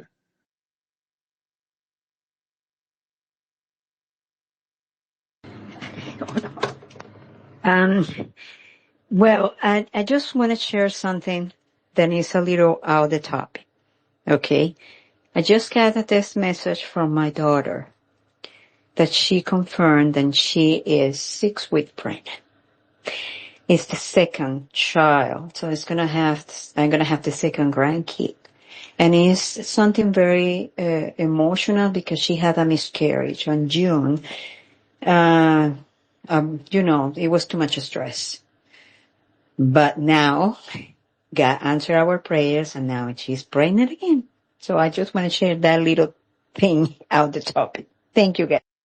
Well, congratulations on that. It wasn't you, but congratulations on about to get in a number of months a new goddaughter or godchild, not godchild, granddaughter or grandson. I guess you don't particularly know what it is at the moment.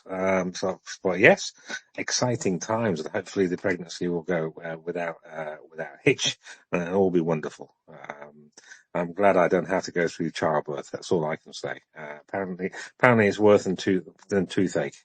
And that's the only thing. That's the most painful thing I've ever come across is toothache. Laura, you might know about this. It's outside my wheelhouse, should we say?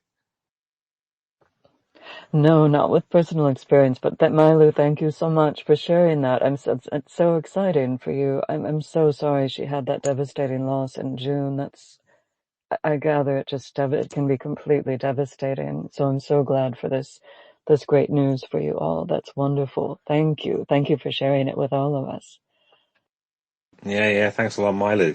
Right on the UN, slight change of gears from the happiness of a new child about to be born, as it were, to the UN. I hear a lot of people moaning about the UN, and basically lots of people are right to moan about the UN, but I think they fundamentally misunderstand what the UN is.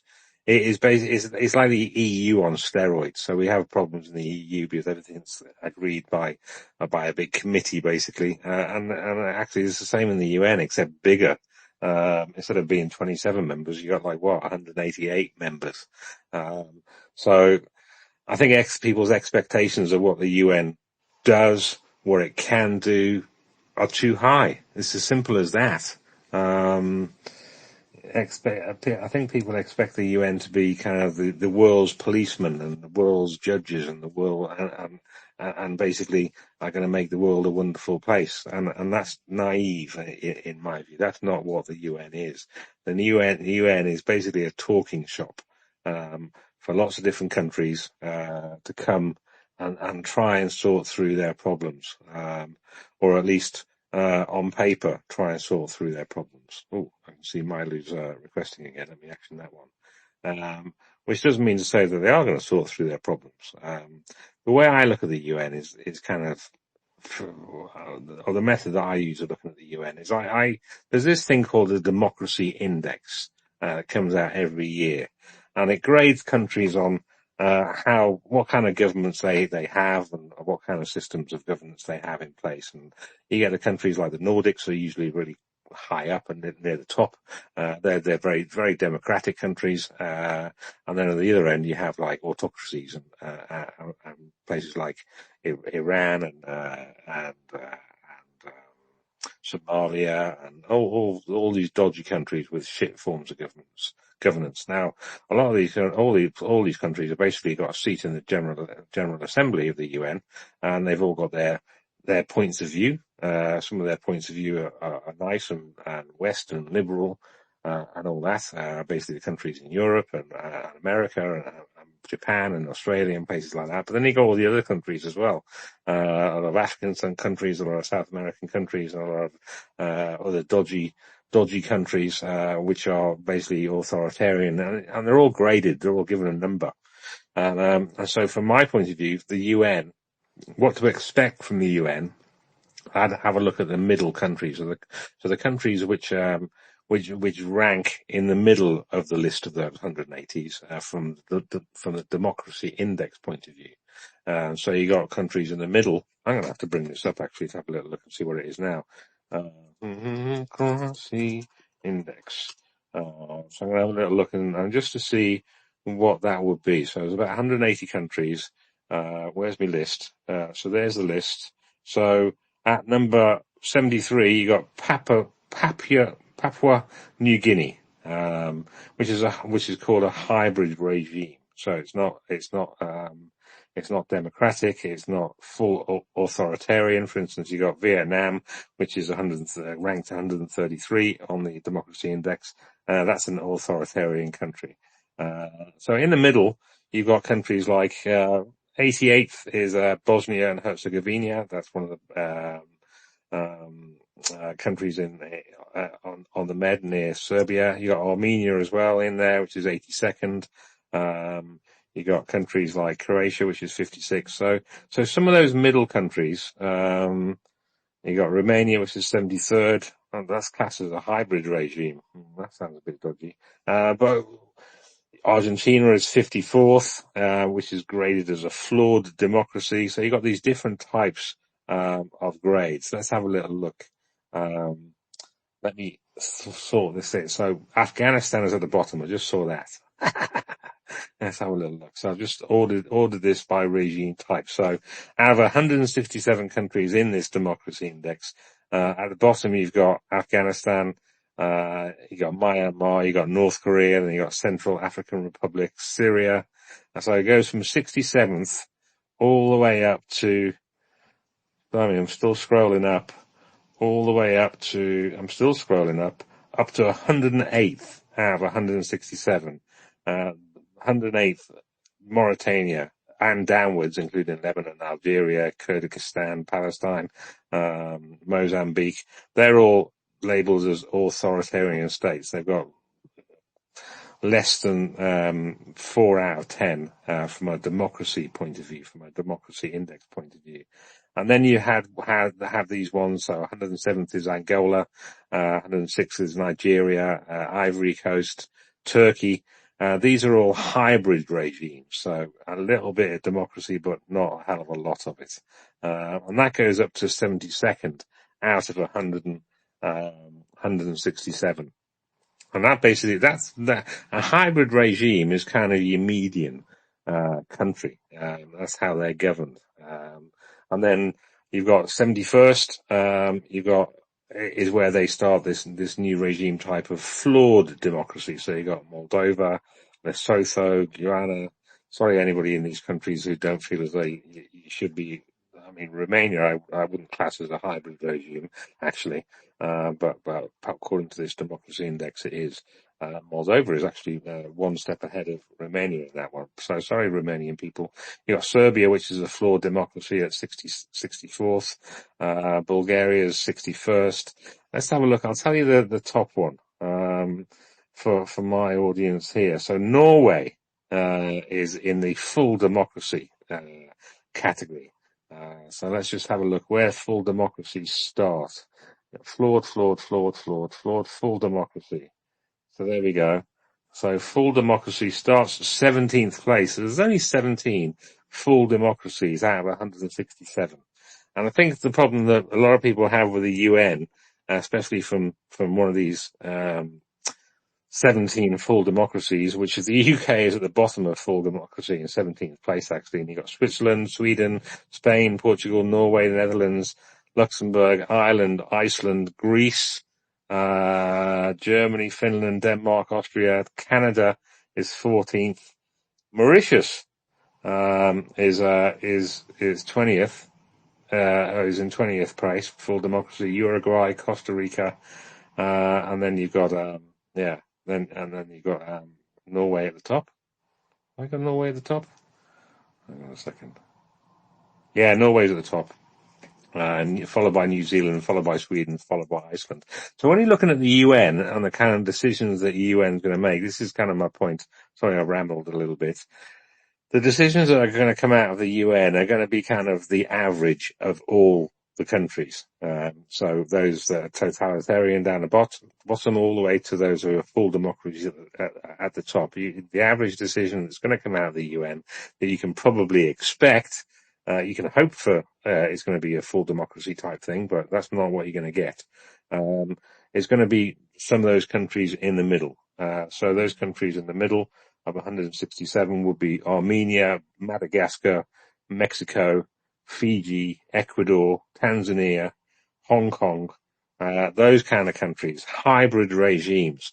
So you're not going to get decisions with complete democratic moral clarity, and that's what we all want to come out of the UN. We want the UN to be the best of the best. The decisions that come out of the UN, we want them to kind of take humanity forward and make it better and make governance all better. But that's not how the UN works. The UN works in the General Assembly. At least every country has one vote. So some authoritarian regime gets the same number of votes, one, as a full democracy does.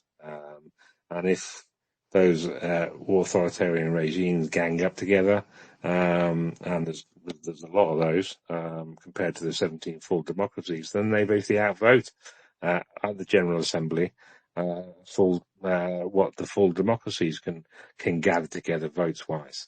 It would be kind of handy if countries voted in the General Assembly and their vote was a proportion of what their democracy index value was. So, for instance, number one in the democracy index at the moment is Norway. So it will get one whole vote. Yeah, 1.0 would be the score for that one, and then maybe going down. Say Tanzania, or whichever the one in the middle is, which is, looks like it's Hong Kong. Looks like it's Ecuador, at 85th, or is it Mexico? I say Mexico at 84th. That will get half a point, or half a vote, and the one at the bottom would get, 0.01 of a vote. And therefore you could rank, votes like that. Obviously that's not how it is at the moment. It's just my little idea. Obviously that's probably never going to happen, because, well, what country is going to vote, to only have 0.01 of a say in how the UN works? None, really. It'd be ideal if it was set up that way, I think. Economists might have some ideas on this because it's about numbers and stuff, but that's how I'd like it set up. But that's my blue sky thinking. That's not how it's set up. One country, one vote, and most of the countries in the democracy index are not full democracies. Economist. Yeah, thank you. The UN was formed after the Second World War, so we are living 8 years in this regime, and the UN Charter was drafted in the, I think, 1947 or 40. Correct me if I'm wrong. So after the Second World War. So, and the war is absolutely different. It's like 8 years fast forward, yes, and there are a lot of countries which were admitted to the UN, and I think the problem of the UN is the Security Council and its vetoes and all these kind of members of the Security Council, which are not representing the world as it did today and as it was in the 40s. So it's hard to reform it. It's a huge institution. It's a tanker who is just sailing, and when you try to change the course, it's different. It's difficult.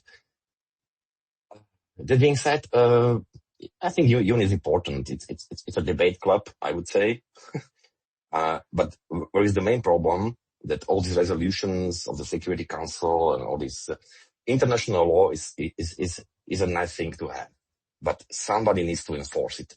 So if you have a law in a country, you have courts, you have police, you have this kind of institutions which are enforcing the law in the country.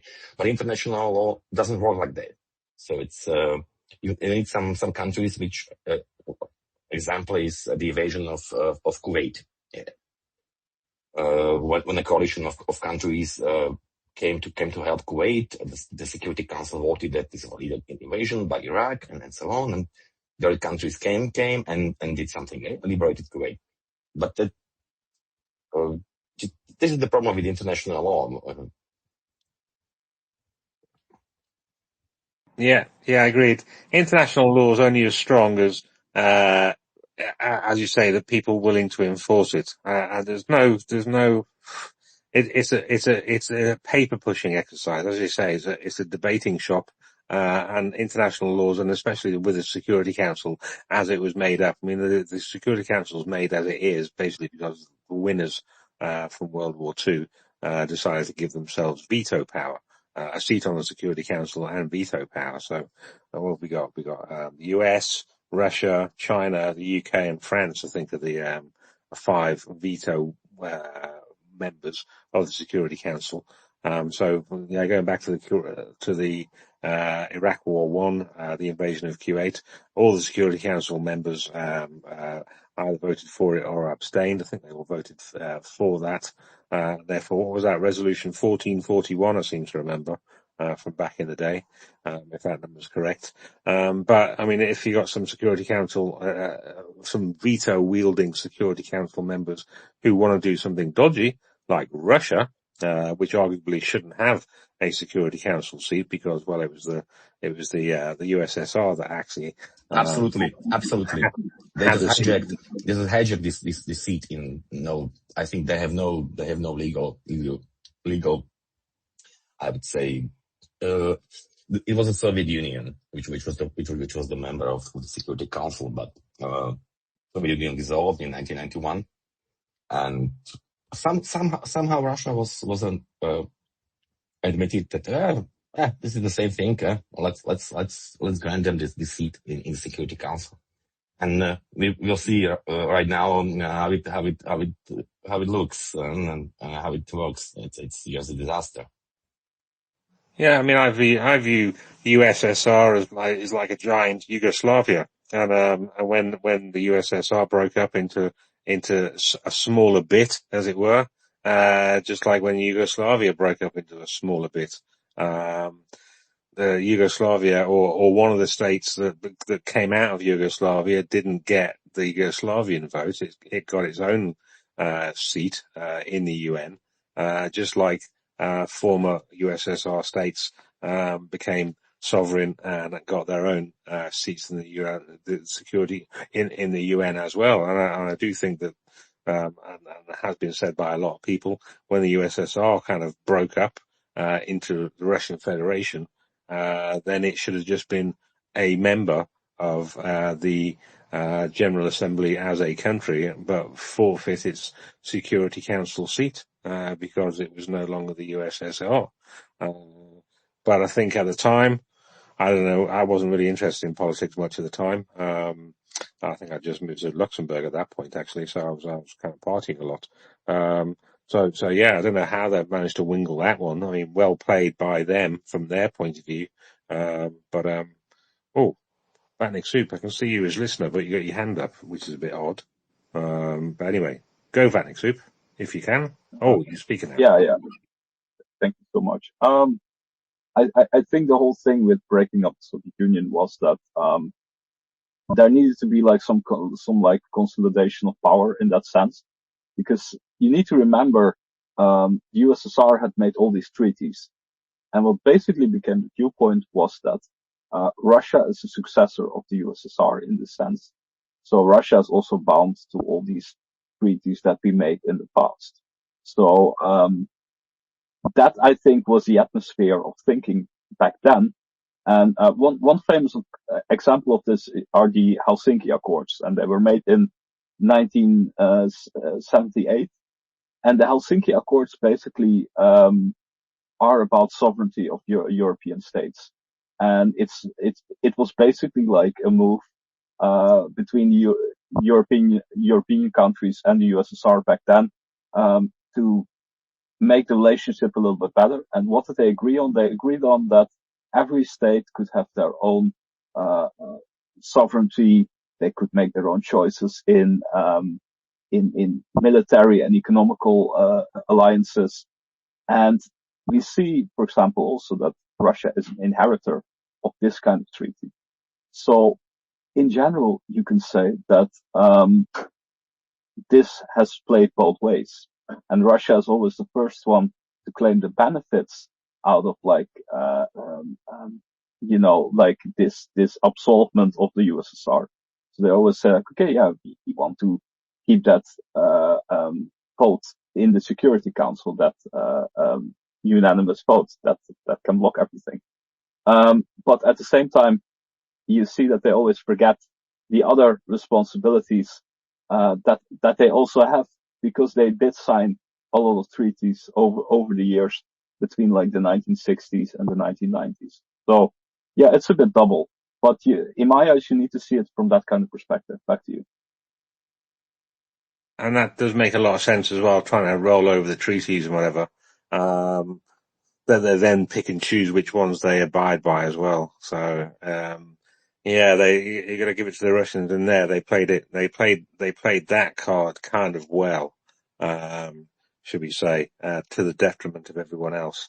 But I mean, trying to get anything passed in the UN, or any changes to the charter and stuff like that to try and improve the UN, needs to get, basically needs to get the Security Council to agree with it, and needs to have no members of the Security Council which have a veto of vetoing it, and therefore, no, Turkey is not going to vote for Christmas, as the phrase goes. So anything that Russia doesn't think is in its interests is going to veto. Anything the US doesn't think is in its interests, it vetoes. And the same for all the veto wielding members, China included, and France and the UK. And that's where, I mean, obviously, if there's decisions which China want to do or Russia wants to do, which the rest of the Security Council and we think is a bad idea, then it's really handy having a veto from a UK perspective. However, it gets really annoying when there's something like supporting Ukraine against Russian aggression, and the Russians can just wield their veto. But trying to change anything within the UN requires the veto wielding members to agree to it. Vatnik Soup. Yeah, I think the argument has always been like, okay, if you currently they are somehow bound into this construction and they have this veto power.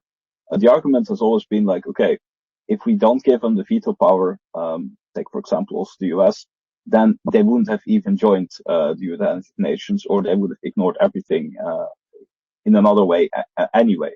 So we need to go back, like before you had the United Nations, we had, I think, the League of Nations, and that basically blew up because it was not an effective body anymore.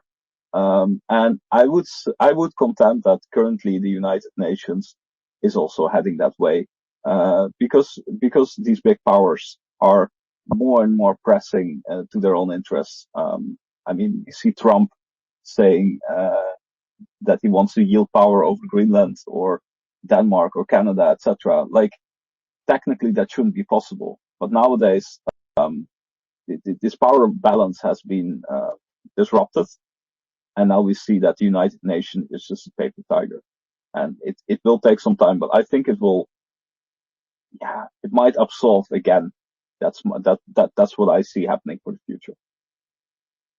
Yeah, we're definitely, as Laura McKenna mentioned before, we're actually heading in my view anyway, we're heading into especially with Trump in the US, we're heading into a might is right, type world again, which, a lot of people hoped would have, we got over that as a human race, but not really. Might is right again. I've had this discussion with somebody I respect quite a lot, and he basically said that international law is just worthless. Basically, now I still think that international law is not completely worthless, but it doesn't mean as much as what a lot of people, idealistic people, think it is. So just because there are rules doesn't mean to say everyone's going to obey them. I mean, I probably break the law every single day, in my own little way, but it's not going to cause wars and stuff like that. But when it comes to a UN level, then yeah, little countries have to obey international law because the big countries can use their big stick to bonk them. But when it comes to the big countries, especially kind of the veto wielding countries, they can basically do what they want and then use their veto to say, well, what are you going to do about it? Basically, that's what's happened. It's happened when the US has done something, when France has done something, and when China and Russia have done something as well, and others have condemned them for it, quite rightly, on various different subjects. But ultimately, they can just wield their veto, and and therefore get away with it in effect, because might is right, and that's just the way it is. I don't like it the way it is, but I can recognise that is why the UN does seem and is toothless. It hasn't got its own army. And basically you got to rely on the big countries to do something about it, to put up or shut up, in effect. A bit like with Kuwait. A lot of big countries agreed that what Saddam Hussein did in Kuwait was wrong, and there was the coalition of the willing, the original version of the coalition of the willing, and a lot of countries came together. And now we have a kind of coalition of the willing 2.0, but not with with the Security Council backing, because Russia's on it and it's got a veto, and China's on it and it kind of backs Russia. So bit of a bummer. Laura, and then Milo. Oh no, it was just to get Milu. I think Milu was trying to get up for a long time, but it kept pushing her down. And then I saw that thing where her hand was up, but she was in listeners. So thank you for calling on Milu. Also, I'm experiencing some instability. So if you don't hear from me, could you boot me and I will try to rejoin? Now, well, I heard you then, so you look okay on both my screens at the moment. Let's go to Milo. Yeah. I was hearing Batney Sult. I think that's his name. And brought me an attention then. I was watching a documentary last week. They call it the Red Shadow over the White House. And basically talking the Russia ties with Trump, but then in the 1980s. And they mentioning the president that was in charge before Vladimir Putin, that he resigned. I don't remember his name right now, but he resigned and he chose Putin, to be the president. It was Boris Yeltsin. Yeah, exactly. Boris Yeltsin. The actor of the documentary. No, you need to look at it in YouTube. They call it I think it's the front lines. They call it the Red Shadows over the White House. Okay. And then he was after he did that choice. He warned one of the presidents of the United States was back then. I don't remember it was Bill Clinton or was Reagan. Then he regret to take that choice, and he was warning them what is coming. It was Clinton. Bill Clinton. He was warning Bill Clinton. Then he regret the choice that he did, and then they need to be very careful because the guy is dangerous. So this was something I'm talking about in the 1980s. So yeah, that's what I want to add it regarding to the comments that he was saying about the USSR. But then yeah, it makes sense a lot. Small correction. It was not in the 80s. It was in the 2000s. So 1990. So we had the dates straight. Boris Yeltsin was the president of Russian Federation, like from 1993 or 2, something like that, until 1999, I think. So then Putin came. Yeah. The documentary started in the 1980s because it was a lot of KGB agents in the United States watching closely the United States. But then it was something big.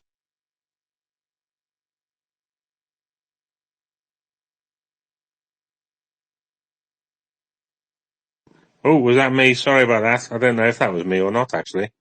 It was me. I'm so sorry. I was trying to get the request and it went away and it went to mute space. So sorry, everyone. Milo, you were just saying it was in the 80s and the KGB agents, and I'm sorry it muted you. No, that's okay. No worries. I understand this. And this app, this place, social media is acting very weird. So I don't understand it. Yeah, the documentary is talking through the KGB agents that weren't back then here in the United States, infiltrated because they want to get closer about all the movements of the United States. So that's what I mentioned in the 1980s. But yes, you're right. It was this when Putin came in power. It was around that time. Yeah, I've seen a couple of things from Clinton. For instance, he regrets the Budapest Memorandum. I think that was on his watch, if I remember correctly, as well. So he kind of regrets that as well. I didn't really remember at the time. I looked into it a little bit, and it was a bit of. It was partly Ukraine was had its arm twisted to give up its nukes, and also partly from a financial point of view, it couldn't have financially kept its nukes kind of in tip-top condition type of thing. But more of the arm twisting type is my understanding. Laura, you got a cough. Oh, It's okay, Laura. sorry. I thought I was muted. Sorry. I'm so glad. Welcome, Andrea. Thank you so much for coming up. Yeah, go on, Andrea. Let me get to Vatnik Soup after you. Yeah, hello, good evening. I want to say that Bill Clinton and his with Boris Yeltsin was in '94. There was also the first war in Chechnya, and this was so Chechnya. cruel. Chechnya. Chechnya, Mm. sorry, Chechnya. No, don't worry. English words. And this was so cruel that Bill Clinton was so shocked. And this was the I the change point that the countries from the Warsaw Pact and also Balticum want to go to NATO. And Putin was a KGB agent in East Berlin, and he has a drama with the fall of the Iron Curtain and what happened 1989 in Berlin with the Stasi Central Agency, and he was really shocked and he has a trauma. I think that he was 94 in St. Petersburg. I am right, Ratnik Soup? Thank you. Yes, you're right. Yes, you're right. Absolutely. Mm. He was a bureaucrat in the St. Petersburg. Oh my God, how I would say it, City Hall or something like that. So under Sobchak, Mm. Yes. I think I need to tell that story actually, how it all went. Because then people will understand better the dynamics that were playing out in the early 90s. So let's start with Putin. Putin was, of course, a KGB agent in Eastern Berlin. He was connected to the Stasi quite a lot. And then he had to return to St. Petersburg. And what actually happened in those days was that the old KGB network was actually influencing people to actually take in KGB officers in important political positions. So what happened was he became the deputy of Mayor Sobchak. But Mayor Sobchak was basically a little bit forced in it. Many people don't know, but he was forced into like taking Putin into his reins. And of course, Putin was the one that was doing all the deals with the mafia back then. There was this whole black economy going on. And there is a huge story about Putin actually using a scam with food stamps. People were starving, and Putin had basically earned millions over their starvation, basically, the whole corrupt system. Another thing, what we'll see in the early 90s is that Putin, like I said, was connected to the KGB. And when the Iron Curtain fell, you had all the important figures in the communist times, because not only the Iron Curtain fell, but also the economy went broke. Those were two things happening simultaneously.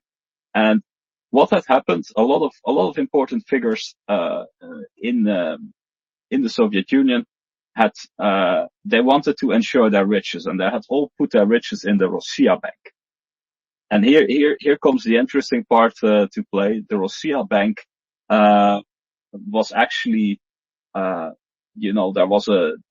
needed to be a huge reorganization of the Rossiya Bank, and who got the assignment to do that?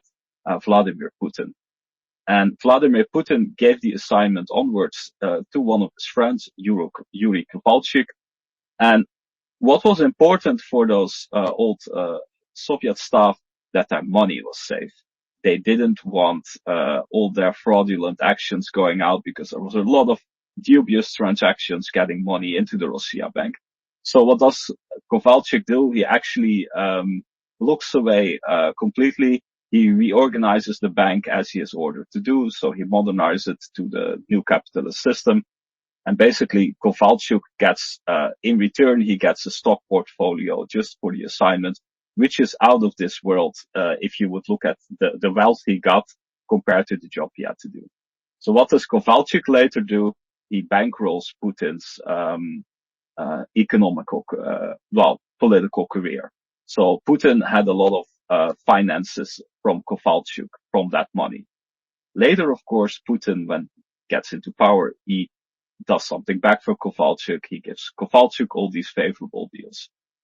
Putin in the early 90s, there's a famous story here about they're both, I think, in Hamburg at a conference.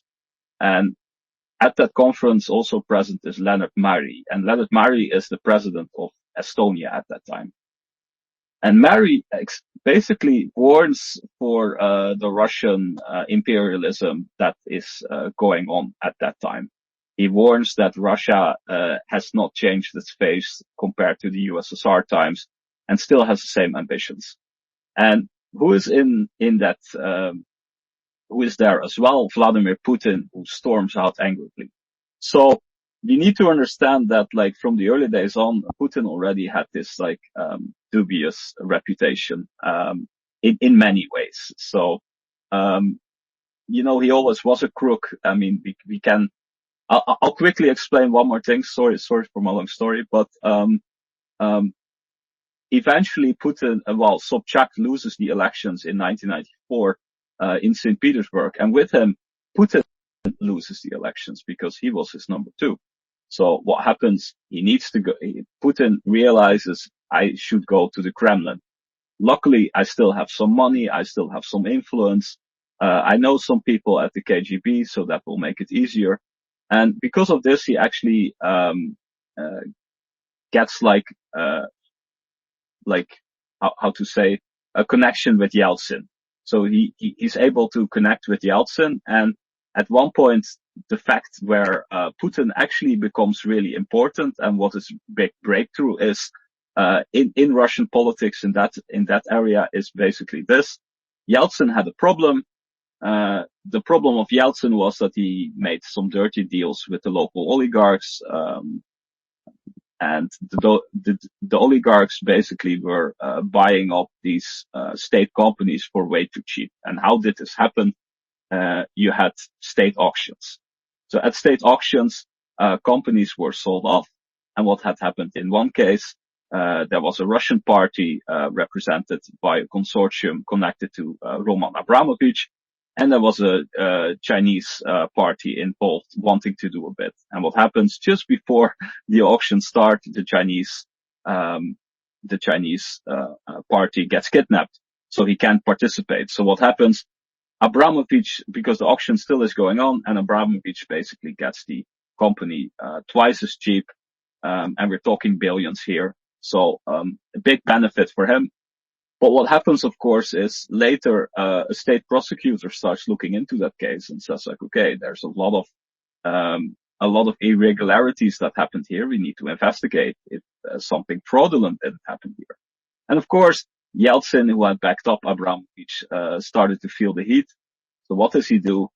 He calls on Putin and he asks Putin like, hey, I have this problem with this prosecutor. Can't you make that problem go away? And what happens is that Putin actually tricks that prosecutor in this hotel with a prostitute, and he secretly lets a sex tape be made. And then he blackmails the prosecutor with the sex tape. And initially, the prosecutor doesn't want to, he doesn't want to give in. So what happens in the end is that sex tape gets leaked. And you need to understand here, Russia is really a very conservative country, especially there in the 90s. So this scandal was so big that the prosecutor gets thrown out. And with him, the case gets shelved because everyone understands, like, we shouldn't touch this case. Conclusion, Yeltsin is so happy that Putin made this problem go away, that Putin soon could become like the prime minister in his cabinet and the KGB, head of the KGB, and could grow on from there. So Putin actually was in favor by Yeltsin by doing this stuff back. Again, sorry for my long story. Back to you, Sir Shaggy. No, it's very useful. Lots of color added there. So Putin was basically a fixer. He fixed things for other people. Exactly. Yes. That's the word that's the best word to describe him. A lot of historians use that same technique, and he was a fixer, of course, because he had this network within the KGB. That's also important to realize here. Back to you. Yeah. Thanks very much. And he fixed so much for people. He got into people's good books that they rewarded him with stuff, and well, he eventually became the dictator. He could fix things for himself by decree, in effect, rather than having other people fix things for him. I think Yeltsin as well. His problem as well with alcohol. He was a bit of an alcoholic, I think, as well. So maybe liked the title but didn't like to do the work. Whereas Putin was like, I think he's a teetotal Putin, from what I understand, and therefore he's more about doing the work than partying, as it were. Apart from when he's genociding. Mailu. Yeah, what he say is 100% true. I watched another documentary, especially the description, all the movements that Putin did, that he explaining. The documentary they call it The Turning Point, The Bond, is about the Cold War, but at the beginning, the few episodes is specific about talking Stalin and Putin. And in mentioning that Putin had been idolized, worshipped Stalin since he was a child. So when he mentioned about putting people on starving, he basically repeat the story what Stanley did with the whole Holodomor. Basically, it's starving people to death. That is outrageous. These are the money crazy people. Yeah. One thing I mean, Putin has been compared to Stalin in a few ways, and people like that. What I think Putin learned from what Stalin did and what other people before him did was not to do it as overtly as they did, is to do it kind of slowly catchy monkey type of thing. So not be as bellicose and not be as overt as Stalin was, but basically use the same methods. And basically stand on the shoulder of despicable giants is basically how Putin operates. Would that kind of sum things up a little bit, Vatnik Soup? Really interesting. Putin gives this interview in the early 90s where he basically, to a German newspaper, where he basically says, my big idol is Augusto Pinochet, this Chilean dictator. And we all know how he went about with political opposition. But you say Putin is a bit more, careful about his image. Yes, this is true. Yet there are and this is quite interesting, there are some signs where Putin has already surpassed Stalin. And we all know the whole term Kafka process. The Czech writer Kafka actually wrote this in the times that Stalin was in power, I think. At least it was about the communists' suppression, where basically the state prosecutor was always right, even when he was wrong.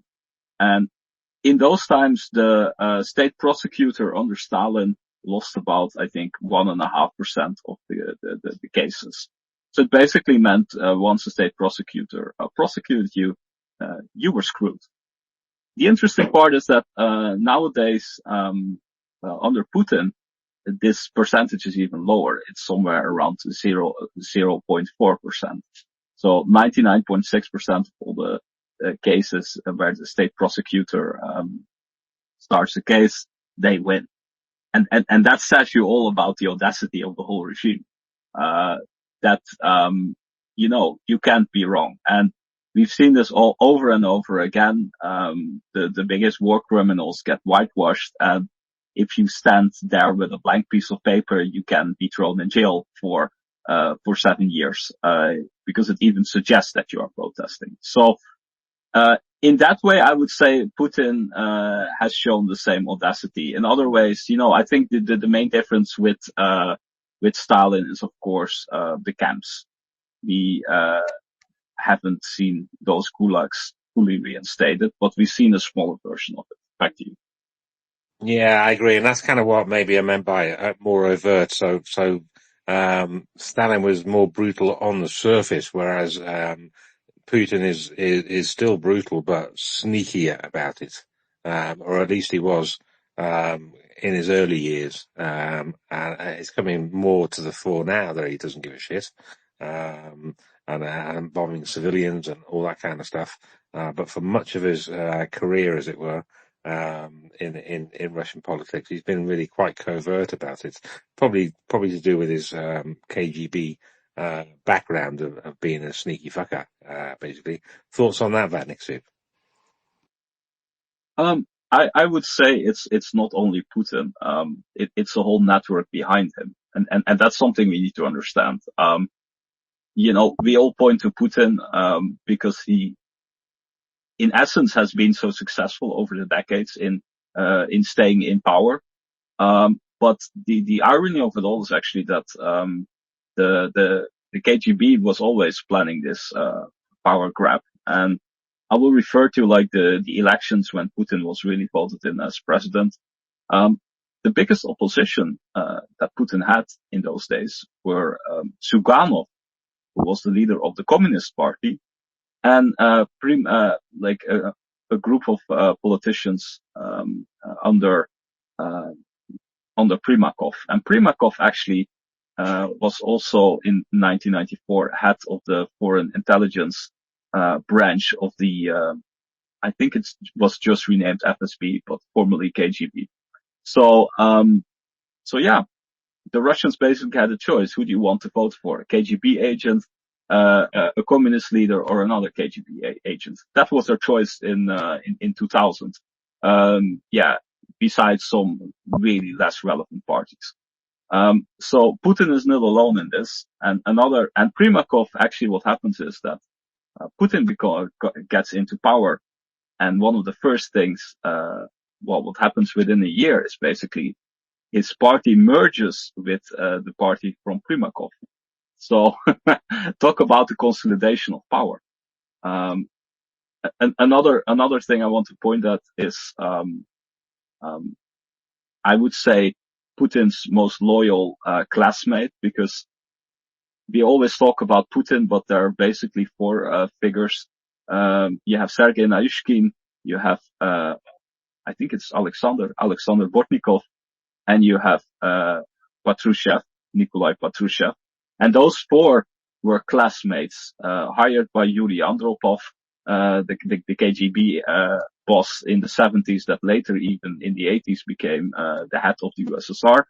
But they had a connection together. And you need to look at what was happening before, because in the in the mid-90s, actually, Patrushev was already head of a local branch of the FSB that was doing all kinds of dubious operations. So talk about some dubious operations that the FSB was setting up back then. They were in 1994. There's a famous case. You can read the book from Alexander Litvinenko, The Murdered Spy, in which he states that in the mid-90s there was this huge explosion with a truck near a railway in Moscow near the Yauza River, and this was basically a terrorist attack, which was actually aimed at blaming the Chechens for terrorizing Russia and Moscow, etc. And the reason it was done was well, there were two reasons basically. The first one was it should make the local mayor Lushkov look weaker, and the second reason was it should blame the Chechens and it should justify a war, or at least a campaign against Chechnya. But here's the problem. What happens was that the agent that was supposed to blow up that area with his truck made a mistake, and he blew himself up in the process. And his passport was found, and it turned out that he had a connection with the KGB, etc., etc. So what happens is normally you would say like, okay, wow, this is a really big scandal. But there we have Nikolai Patrushev, head of like that branch of the FSB, who conducts the investigation. And it's actually the same Patrushev who has done this operation himself. So he started this operation, and later when it fucks up, he can do the investigation. So of course, they don't find any culprits. They shelve the case in this sense. And what they did there, they basically repeated in the late 90s, because this was the reason to start the first Chechen war. The second Chechen war, they did it more seriously. They started, starting these bombing campaigns within Russia itself, in all these big Soviet flats, and then blaming the Chechens. And again, there is one case where this goes wrong. Some KGB agents are found out with all these bags that contain explosions. The KGB, of course, tries to make it, FSB in the sense, tries to make it like a cover-up case. And they claim like, okay, no, this was not, were no explosions. This was just an exercise, where we wanted to see if the people were agile. And you could even debate like, this happened in Ryazan, and you could even debate like, maybe this was true. But what turned out that those FSB agents had live explosions, over there in a flat. So a very dubious story indeed. Everyone connected later on that started to dig into this story, either died under very suspicious, circumstances or was killed. But the main thing I want to tell you here is that it was again Nikolai Patrushev being responsible here, because Putin had actually promoted him when he became interim president just after Yeltsin. Putin had basically promoted him to become head of the FSB. So there's a whole network of these people. You see Putin's friend Bortnikov, Narishkin, Patrushev, you see them in all kinds of high-end positions coming back. And there's still this circle. So long story short, my contention in this area is like, okay, you can cut off like the head of the snake being Putin, but there are still other parts that are out there, so the head will grow back in another sense, which will be just as evil. So this is something we need to understand. It's Putin is not just on his own. There is a whole circle of people around him that are loyal to him, that have the same visions, that have the same views. So if Putin would die tomorrow, don't expect a shift or a change in the policies, because Putin created a political climate where only fascism can survive. Back to you. Yeah, thanks very much for that color on that one. It makes me think, because you're probably going to have knowledge on this, is going forward. I mean, we all talk about what could happen after Putin because he's consolidated so much power in itself that what could happen going forward. So you've got to have some thoughts on that, Vanik Soup, and you probably know some names as well. I mean, I've heard the name Producev and a few more names.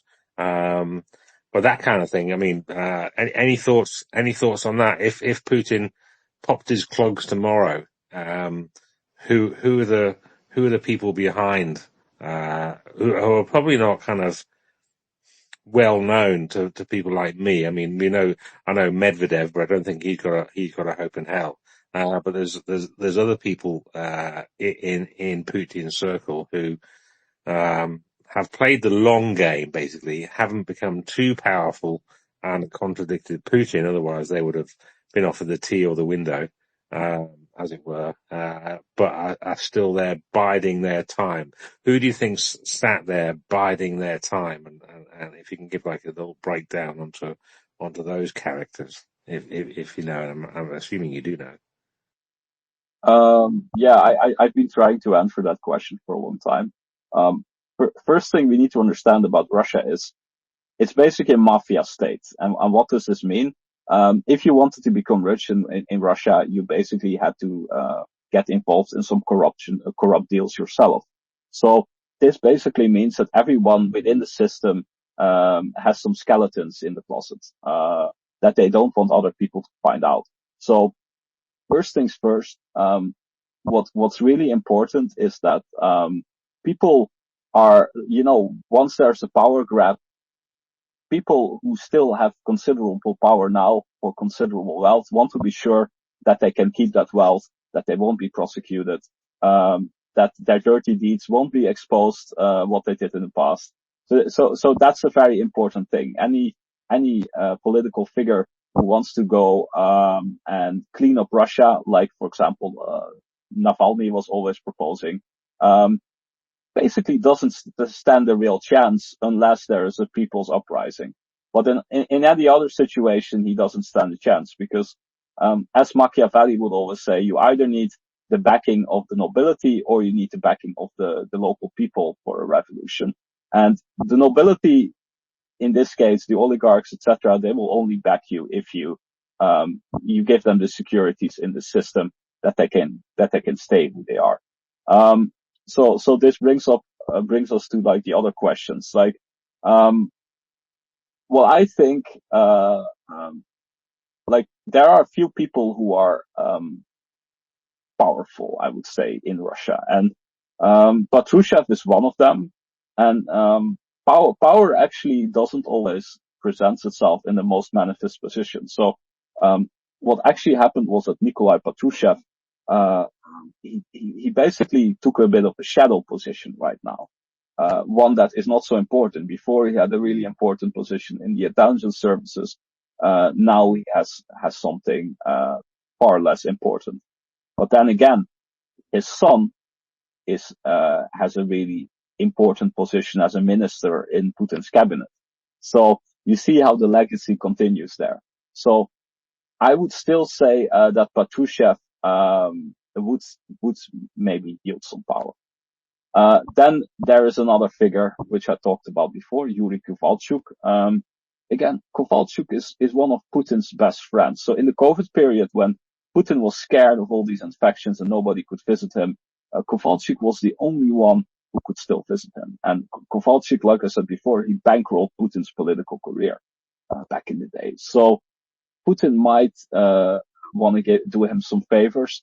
Don't forget here that Kovalchuk has power over the digital, like the important television channels, and I think also P-Contact is also like in his portfolio, or he has some big stake in that. So Kovalchuk has like the option once there needs to be a campaign that he can really promote himself in the media, for example.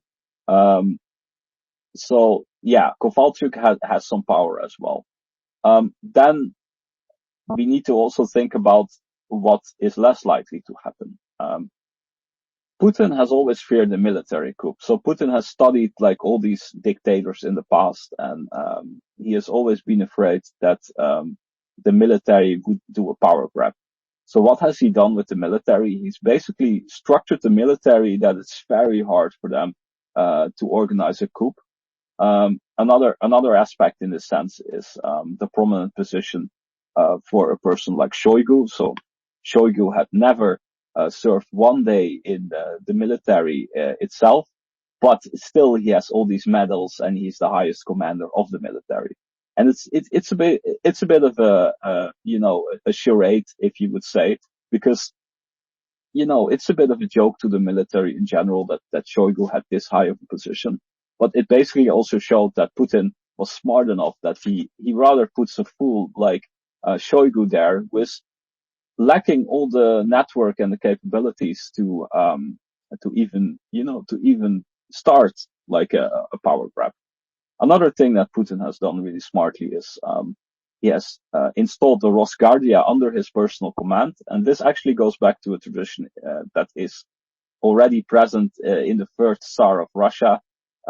What is the Rosguardia? They're basically like a riot police on steroids. Basically, what you have ICE in America, but then a little bit even more militarized. That's the Rosguardia, and Putin can command them personally. And this dates back from a tradition in Russia where the Tsar also had like his own, military force and even intelligence force that he could command directly without even having to consult anyone else.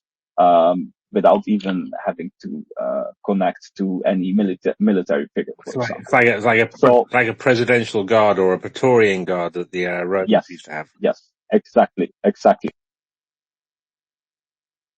Oh, carry on, Vatnik Soup. Sorry. So yeah, you were completely right. So because there are these factors, it's actually relatively hard for military figures to become, to do a power grab just like that. And we need to understand here that the military has been weakened as well.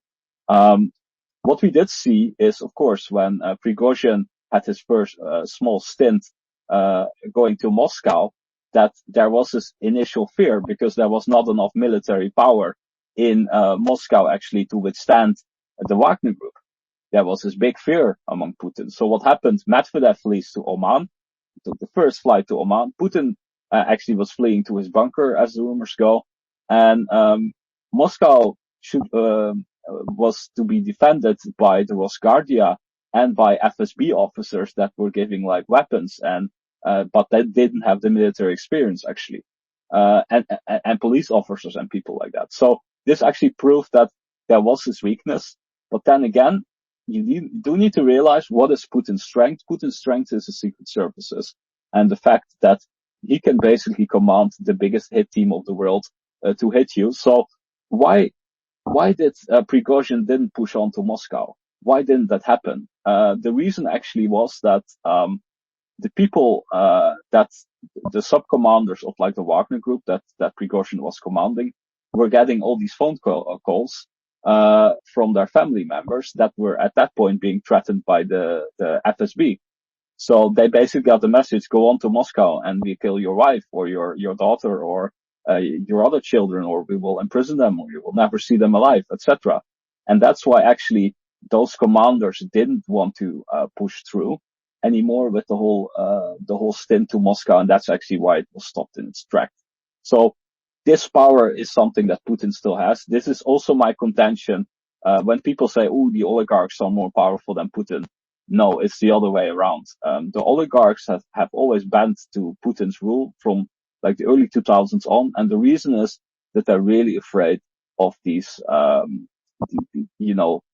these FSB hit teams. Let's just call them like what they are. Putin has always proven like I can get to you wherever you are. I can kill you in all kinds of creative ways. So here comes my next point. The oligarchs are also less likely to start a coup in itself, because the thing for them is it's really risky. If they lose, they basically lose everything. If they remain loyal to Putin, they can keep their wealth. they can, they can stay who they are for a certain extent. And yes, the economy is going bad, but if you can still live, if your fortune drops back from 15 billion to 3 billion, you still have a good life. So these people don't have the ambition, in my eyes, that much anymore to become the next Putin. So who will be Putin's successor? There are two scenarios. Either Putin has to step down with some kind of illness or whatever, or some kind of position, and then he will appoint his own successor. And what you will see is that his own successor, first of all, will have the same kind of like political views as he has, because he has selected them. There's one person that is rumored to be nurtured by Putin. He's actually in the end of his 30s. I forgot his name, sorry, but there is this figure that is being rumored. I think he was the bodyguard of I don't know if it was Putin or somebody close to Putin, but he really made a big impression. Then he became like some governor of a local province in Russia, and it's actually rumored that that guy might be the guy Putin is eyeing at to to lead Russia next.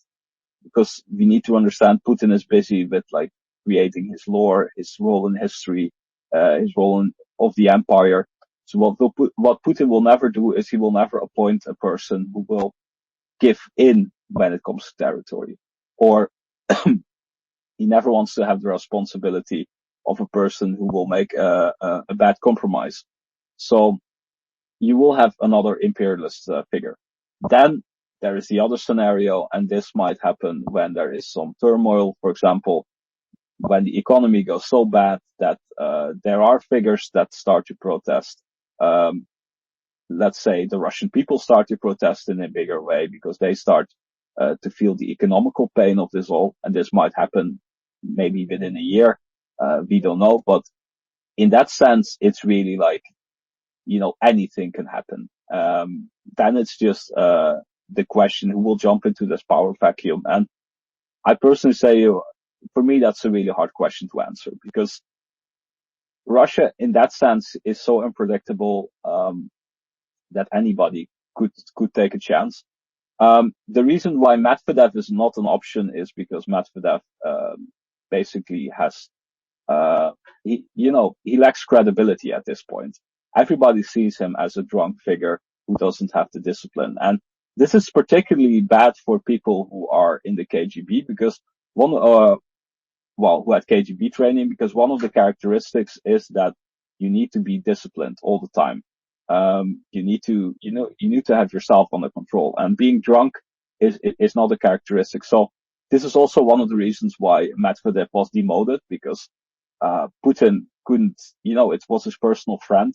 They both studied at the same class in the 80s at law school. So they both, no, sorry, I need to say this differently. They both had the same professor, and that was Sobchak back in the day. So Sobchak was a university professor in law, who became like the first mayor of St. Petersburg. And Medvedev and Putin were both his students at one point.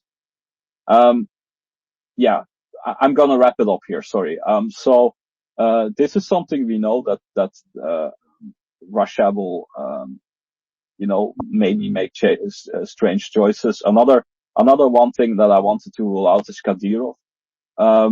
Kadyrov might have his military, he might be feared, he might have this reputation, but do understand about Russia that a Chechen leader with his background, Russia is still so racist that they fully accept him as a pawn in this war, but they wouldn't accept him as the leader of all the Russians.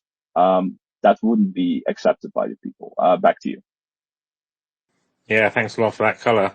I mean, the Rosgardia angle kind of interested me as well, because I've been looking at, I've been hoping for years now, actually, since this full-scale invasion has gone on for years, that the internal security forces within the Russian Federation would get basically wasted on the front lines, because a lot of them are being sent to the front lines. So I was having a look, I was talking to David D about this as well. So I did find some figures. So March this year, there was the British intelligence came out and basically said that the MVD, which is basically the Ministry of Internal Affairs, the MVD, which also includes Rosgardia, is basically 172,000, or was then in March, 172,000 people short. So I've always thought that if Putin kind of starts shoving Rosgardia and people like that towards the front lines to try and take Ukraine, he's got to balance that out between, well, is he safe at home, as it were, for internal security, and then seeing those figures of 172,000 short in the combined Ministry of Internal Affairs, there's got to be a little bit of a worry for him as well. Any thoughts on that before we go to a lot of hands we've got now, Vatnik Soup? So back to you on that. I saw your hand shoot up.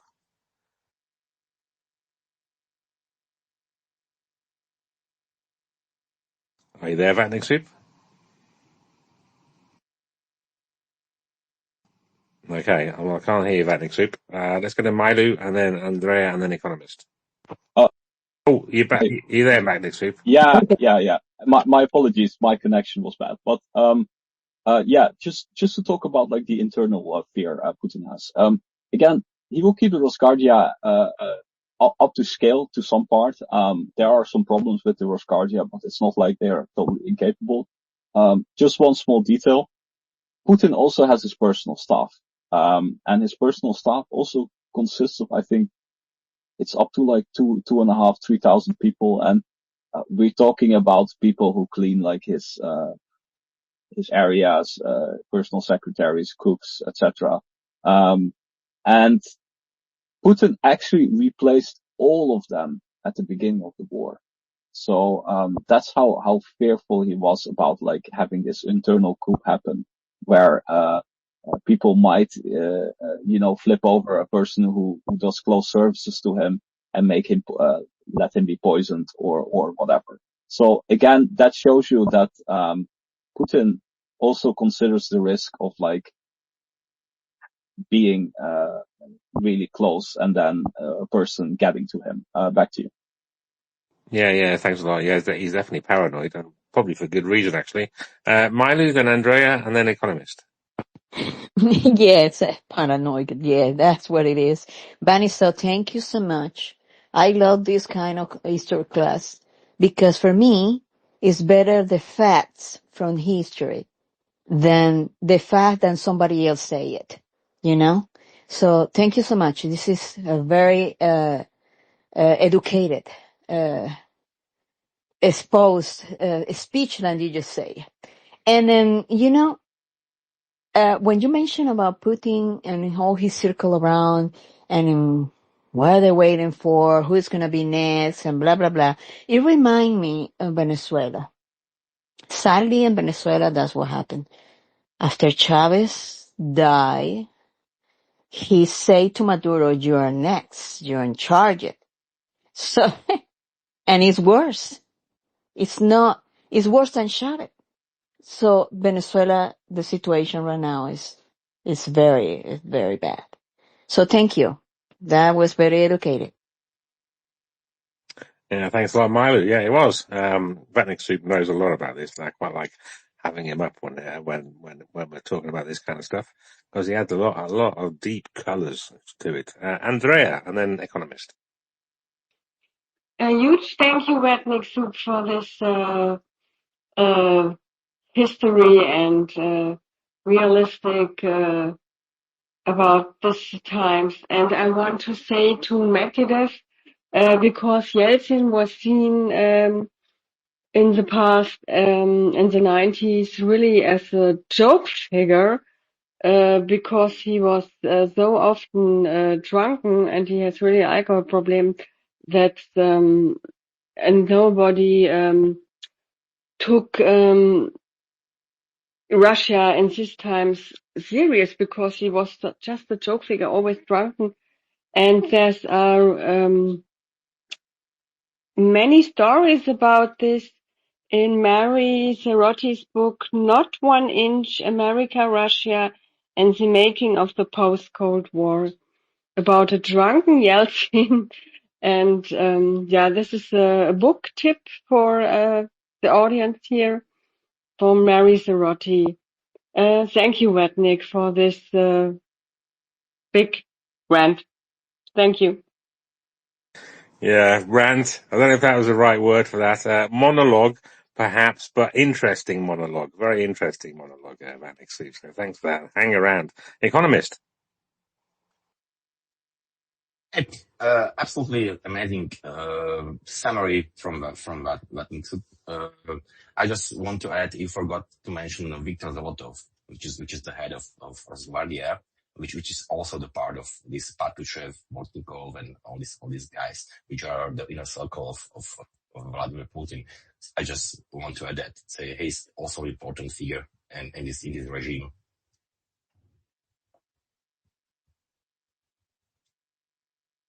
All right, thanks a lot for that. I hadn't heard that name. Vanek Soup, over to you.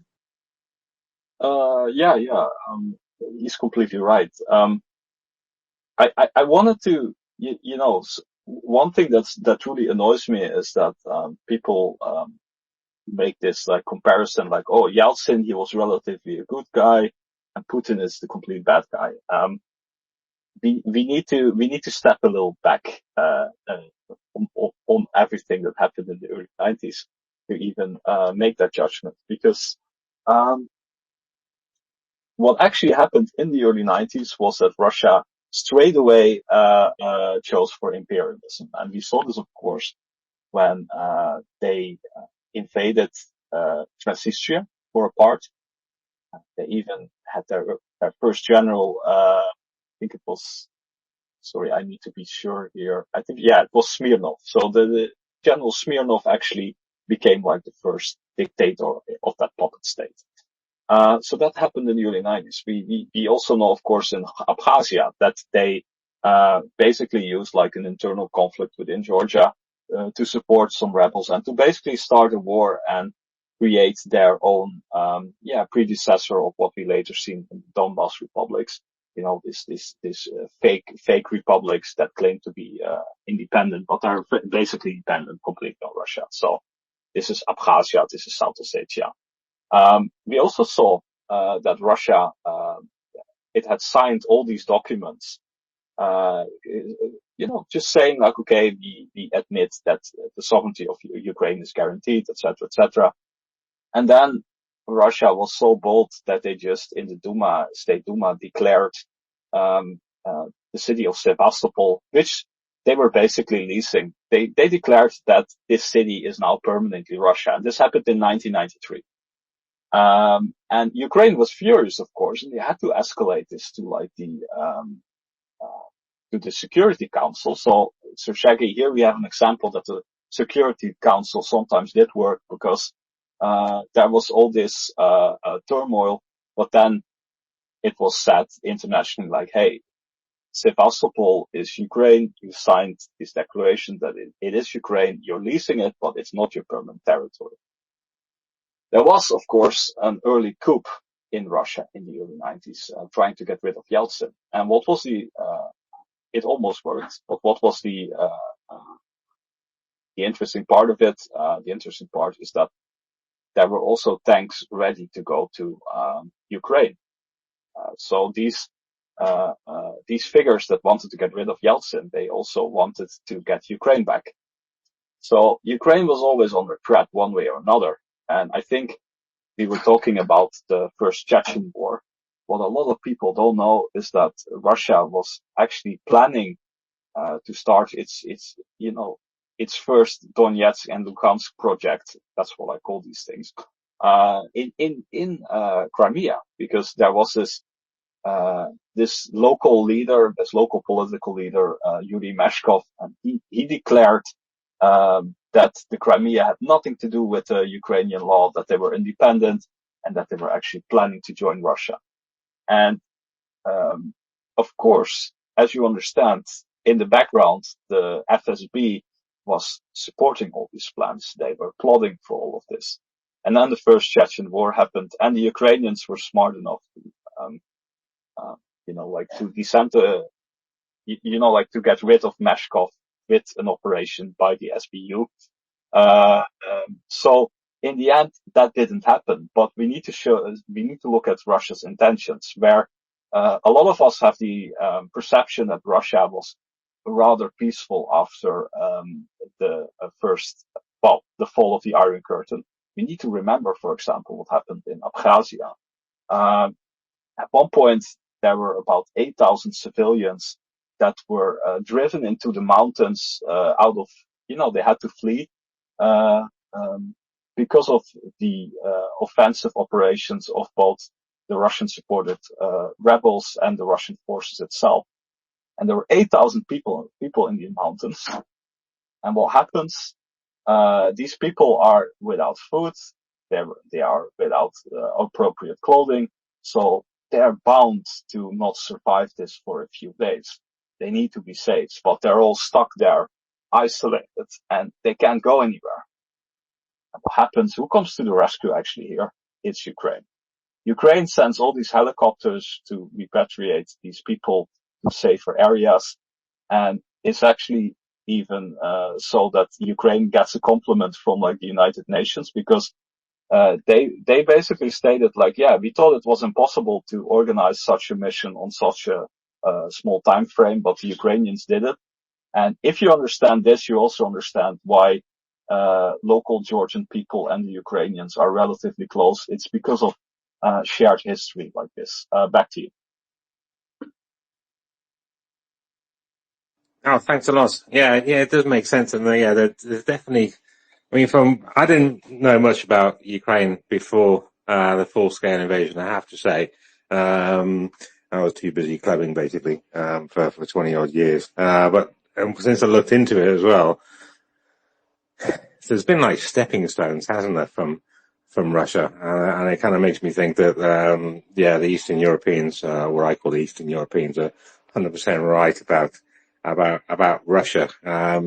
Being from the west of Europe, especially being from the UK, I was just completely oblivious to a lot of it as well. But all the different wars that have happened, all the different wars that have been formulated, Chechen wars, Chechnya, and lots of Abkhazia, south of Odessa, and lots of different places as well. It's just manipulation on a geopolitical scale.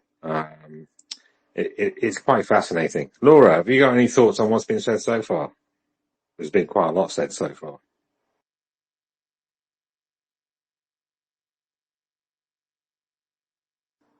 you there, Laura? Oh, I've got a request. Maybe that's Laura. Oh no, it's Regina. Let's bring Regina up then. Sorry, I got a bit discombobulated then, because I'm listening in when I was just about to put some chicken in my air fryer. So you caught me there, that next week, very, very quickly. Regina. Hey, I think y'all kind of started off this thing with Putin is so sneaky. I think was your word, Shaggy. Um, I think that where it really hit home with me when I looked at what happened in Crimea, because the actual invasion, February 27th, 2014, 22 days later, they annexed. So they had to have a huge plan in place to have a referendum and to do everything they did and have the Duma annex in that short period of time. And that's really all I had to bring. Thanks.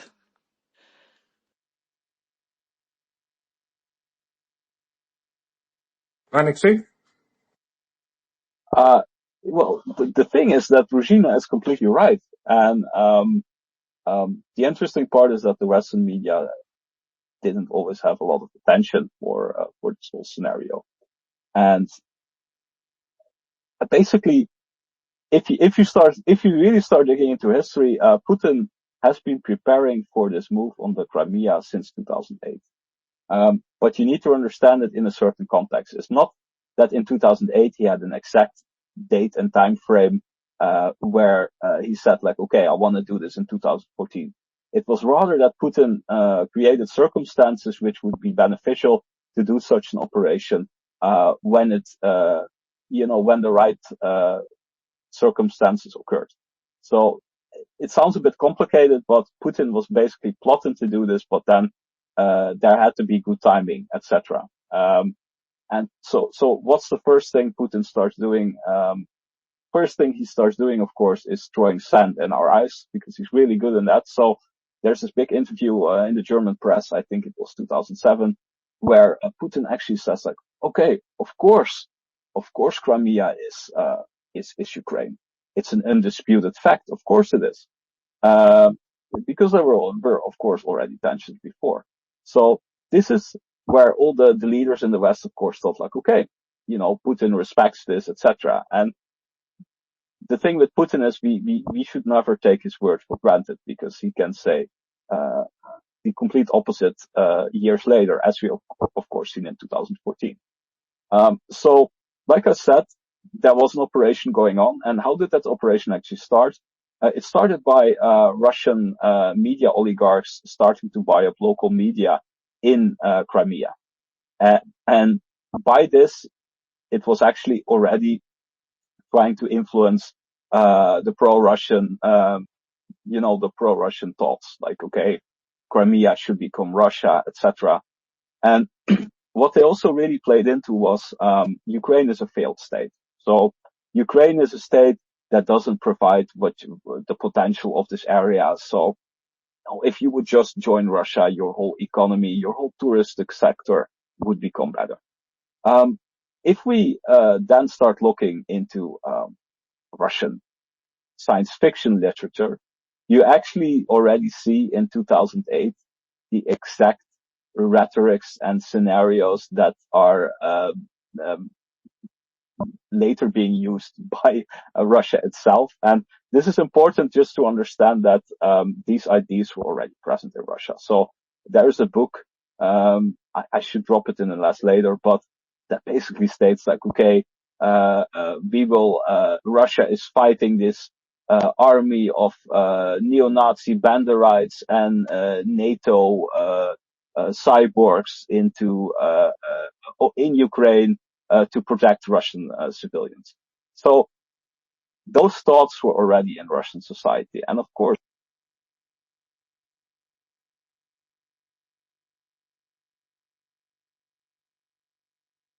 Oh, you still there, Vanek Soup? You've gone for me.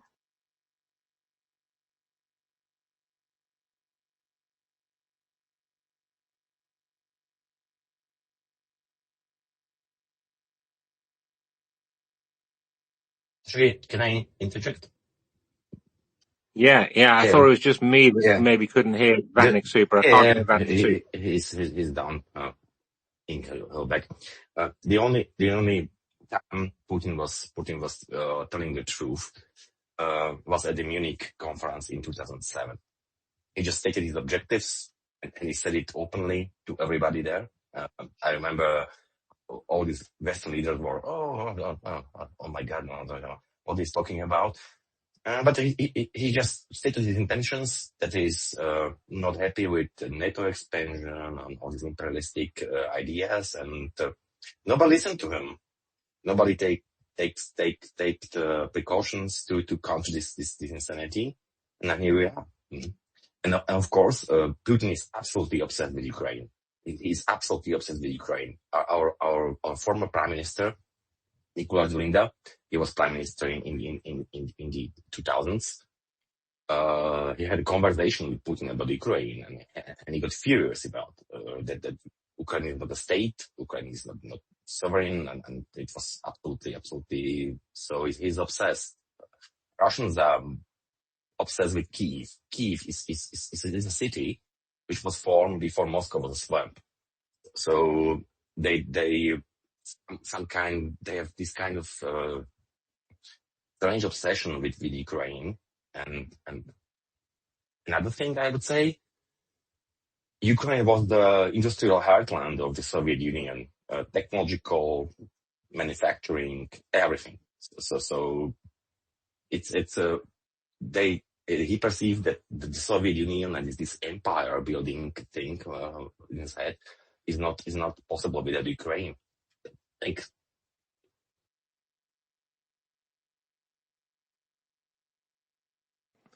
Well, thanks a lot, economist. I can see that Laura's kind of disappeared down to listener. I've sent her a speaker invite. I can also see that David D started his space, so we'll close up this one in a little bit, but not until we've got through the hands a little bit.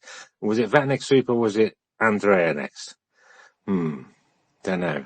I have a quick comment for this year 2014 and Munich Speak at 2007.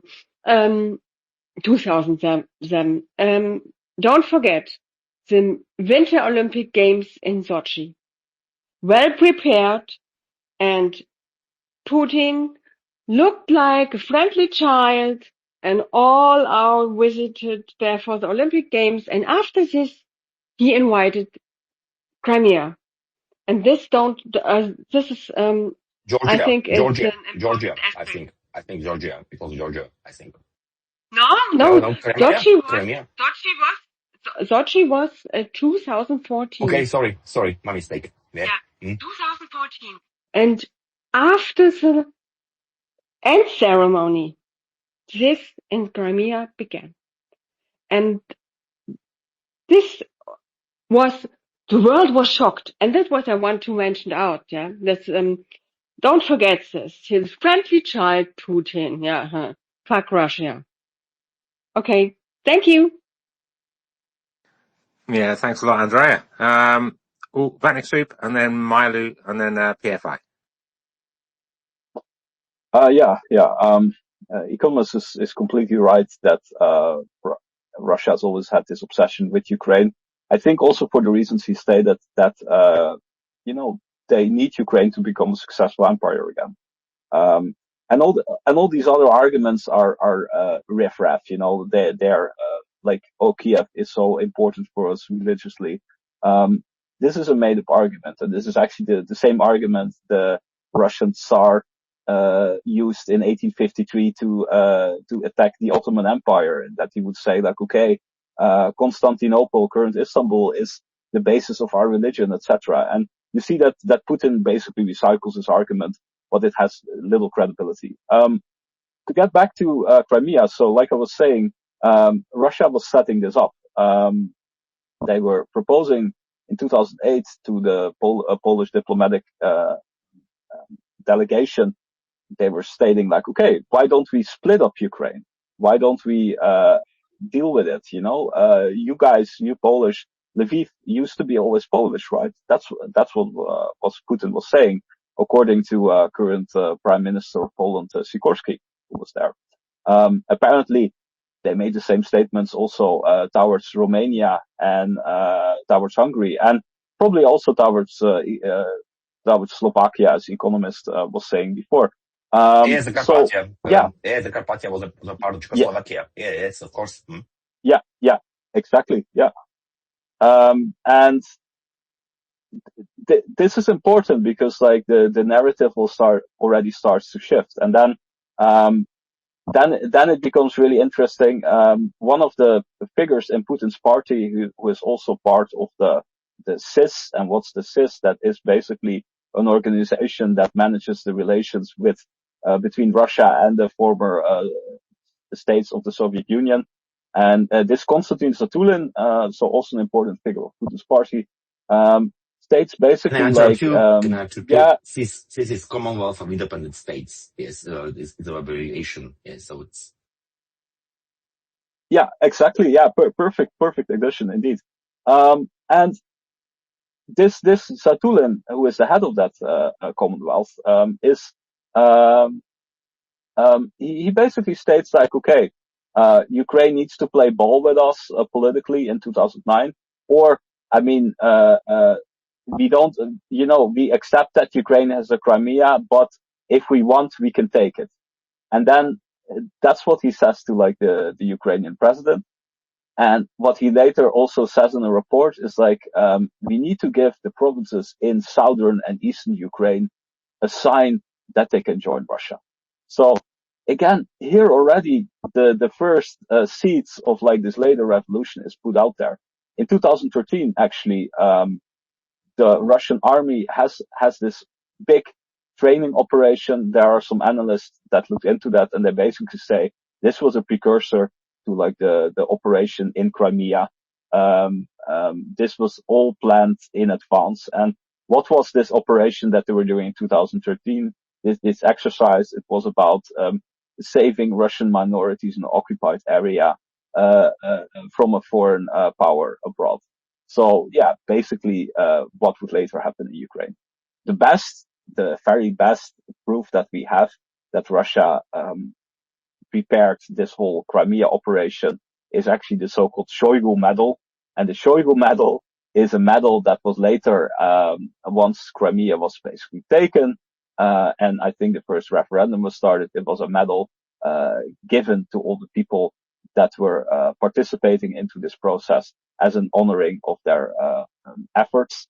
And the interesting part of the Shoigu medal is that actually these people, this medal was actually had a starting date of 20 February 2014.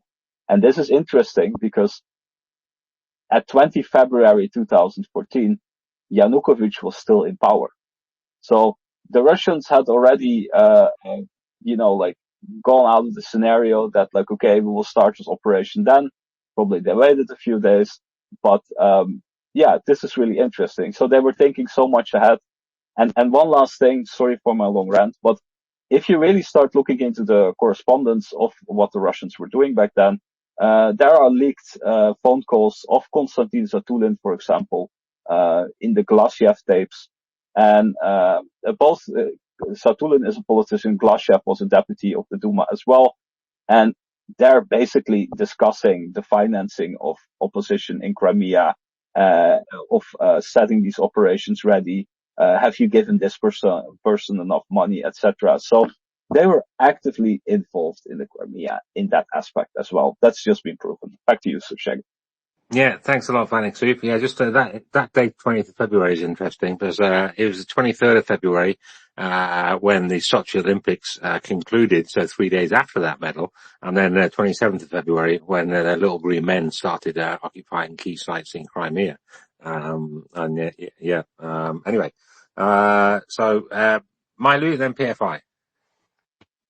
Yeah, you know what caught my attention? Then Crimea was February 27, 2014, right? And then Ukraine, it was February 24, 2022. So it has some kind of meaning behind of this because it's in the month of February when he decided to do these evil things. I don't know. There might be something in there. Possibly. I mean, that's the coldest time of the year usually as well. So, mud's gone, everything's frozen, usually. So it may be okay for using wheeled or trucks, or tracked, trucks to invade, possibly. Vatnik Soup, and then PFI. No, well, the reason is actually, of course, both were the finishing times of the Olympics. So that's like the Olympics were gone and the invasion started. That happened to us 2 times. There is a theory that one person who Putin really admires is a Russian Marine general called Ushakov, who was unbeaten in all his naval campaigns, and he was basically a Russian hero. And Putin even made him a hero within the Russian church. And I think it was like his birth date was somewhere around 24. So there are people who say like, okay, Putin is doing this because he has a superstition that starting on this day will bring him luck. But again, these are just rumors. Back to you. All right, thanks a lot. Yeah. Cool, Russians are thank you. apparently very superstitious, actually. PFI, welcome. Welcome all. Yeah, it's been great listening, and Slava Ukraini. I just wanted to say that I think no matter what a future Muscovite state looks like, it absolutely needs to be defanged and dewormed. And we can't permit this enormous terror state to continue to be a threat, not merely to Ukraine, but to global stability and the environmentally friendly, sustainable world we all deserve in this 21st century. They're keeping us in the medieval era with their imperialist regimes, aims and subjugation campaigns and misplaced World War II post-World War II's alcohol-infused nostalgia, and the rest of the world is far ahead, not just technologically, but ethically as well. And if you ask me, this is probably simultaneously the world's largest humanitarian mission and materials upcycling and composting campaign currently ongoing. Thank you. I quite like the idea of composting campaign. Yeah, as long as they've got sunflower seeds in their pocket, lots of compost.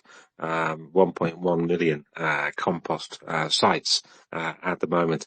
Yeah, I mean, my blue sky hope is to make the Russian Federation small again, like it was maybe a few hundred years ago. I think that's ultimately the only solution is for the breakup of the Russian Federation and for it to effectively do a Ukraine and give up its nukes and stuff like that. But we'll see. Vatnik Soup. Yeah, PFI is so completely right, and I think the only solution for this is that we will go to a situation that we had with Japan after the Second World War. So there was some control yielded that they couldn't build up an army as they used to, etc. The Western world, of course, had learned from the mistake they had made after the First World War, where they basically said the same thing about Germany, like, hey, you can't build up a too big army, etc. And the irony of it all is that it were actually the Russians back then that helped Germany to evade the sanctions. So the Germans, the Russians invited the Germans to develop, for example, their technology in gas warfare, chemical warfare, training with tanks, training with planes, because officially Germany wasn't allowed to even develop that or do that. So this all happened in secrecy within Russia. This evil partnership, and there are some historians that actually contend that, like, without this technological development and exchange of ideas with the USSR had in the early 30s with Nazi Germany, or even with Germany before Hitler took power, the German army wouldn't have advanced so much in a technological way and wouldn't have had these capabilities that they had. So, yeah, we need to teach Russia a lesson, and we need to be sure that they can't reinstall an evil regime again that will do what they do. And if you look throughout history, the last 500 years, Russia has lost numerous wars, but they never really had to bear the real consequences of it all. So real consequences as in secede territory that much. So Russia has always expanded under each Tsar. The territory became bigger, never smaller. And the only time it did become smaller, of course, in a sense, was when the USSR broke up. So that's again the whole trauma that Putin has with this. Like, Russia has been expanding for 500 years. USSR breaks up and they lose all these colonies. Let's be honest, that's what these countries like Ukraine and the Baltic states were. So the closest thing that Russia actually came to being put in its place was the early war with Japan in 1905, where they basically had their whole navy slaughtered by quite a stupid mistake by the Russian Navy, actually.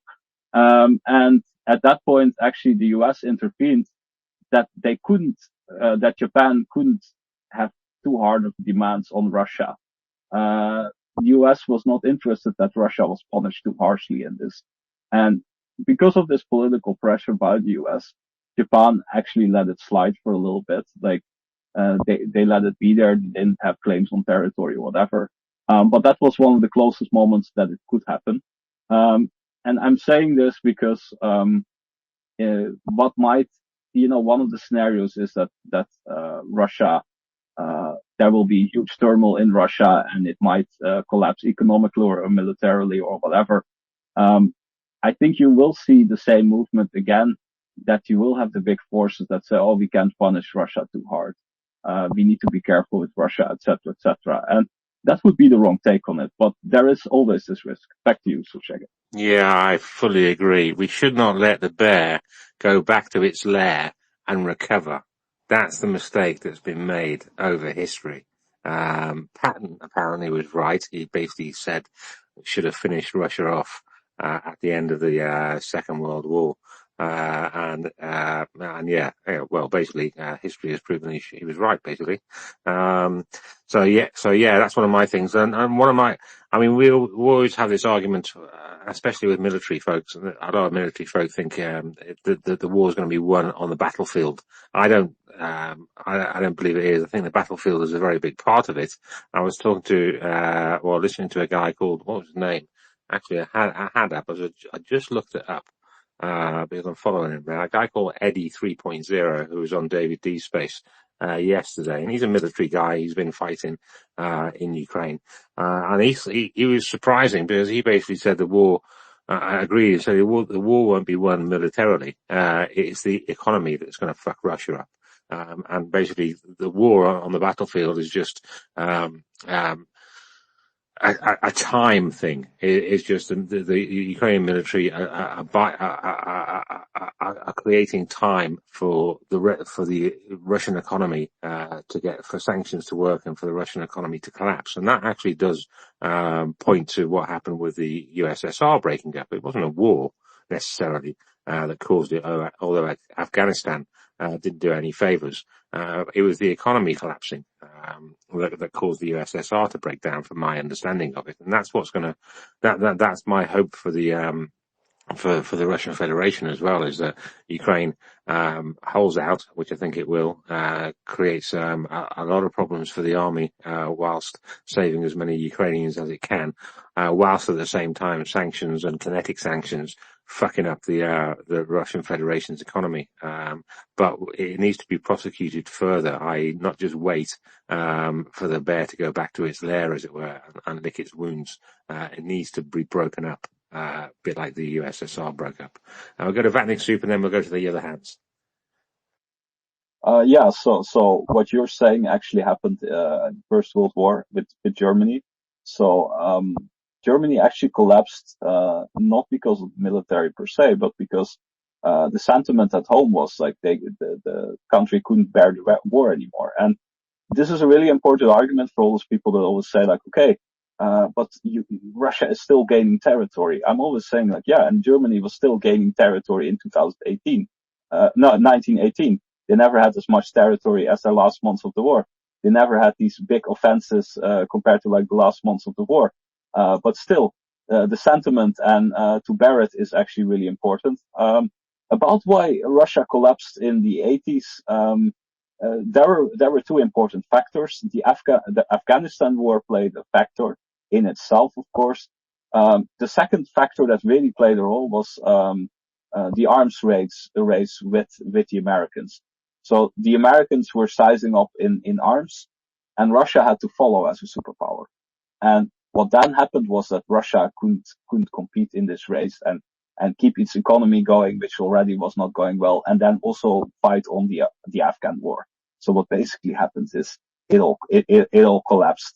And in that sense, that's what I'm hoping for with Ukraine as well. Like Russia, there are two strategical things here. The Russian people still support the war as long as they are not hit too much by the economical sanctions. As long as they can pay their groceries, etc., the Russian civilians will still support this war. But what we will see that will start to happen now in Russian society is they will have to pay the price. And I personally think there was a big blackout over Moscow where Russian civilians could see firsthand that they're now vulnerable. But I do think the more important thing is once the groceries are not payable anymore, once all that stuff starts happening, you will see that the resentment of this war in society will rise to a certain extent, where just as happened in Germany in 1918, society in itself can't bear the weight of the war anymore on its shoulders. And in that sense, yeah, the sanctions are really important. And like you're saying, the most important thing for Ukraine is not to give up, to stay in the game like a boxer and to wait it out in a way and not give away too much territory in the meantime. And again, this is also important. It sounds stupid, but for Ukraine, it's just important image-wise that you don't have these big losses right now, because first of all, that will incentivize the Russians, and secondly, you will get all these sentiments in the West like, okay, Ukraine is losing this war. They need to settle now because otherwise they will lose more. So Ukraine is like this boxer. It needs to stay in the game. It needs to hold on as long as possible. And then we just need to hope. And I do think that hope will happen within now and 1.5 years that their economy completely collapses. And there are so many signs to this that I don't fear that this will happen. I'm quite sure. But yeah, we need to be patient. Back to you. Yeah, I'm fairly sure the Russian economy is going to collapse. I think it's going to happen at the end of 2026 into 2027. And President Zelensky said that he can fight the war for another 2 or 3 years. So that fits in with that. And the arms race is kind of happening at the moment. Similar to the 80s, except the arms race is now Europe trying to up its arms. It's not at a level it was in the 80s with the US and the USSR, but it has started and it is building, and that is the arms race. That is the similarity in my mind between the Russian Federation and Ukraine and its allies is the European rearmament. America, I'd love it to be involved, but with Trump Lumper, you're never quite sure. He's no Roosevelt. He's no whatever that deal was. That happened in the early 40s. I really wish he was, but he's not, so we can't rely on that. So Europe does seem to be stepping up, but baby steps, and I just hope it gets faster because that is going to mirror, in my view, a good part of what happened in the late 80s, I think. Economist and then Milo.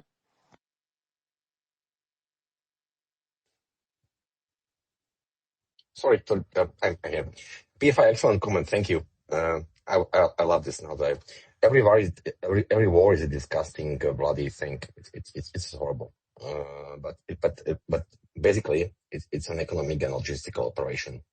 Of course, military and strategy is important, but you need to have a strong economy and logistics to support this war machine to go on. So I'm observing the Russian economy is not doing well. I won't bore you with the details and so on, but every sector in the economy is, let's say, a shit show. It's going down. Every sector of the economy is not doing well. So let's wait. Thank you.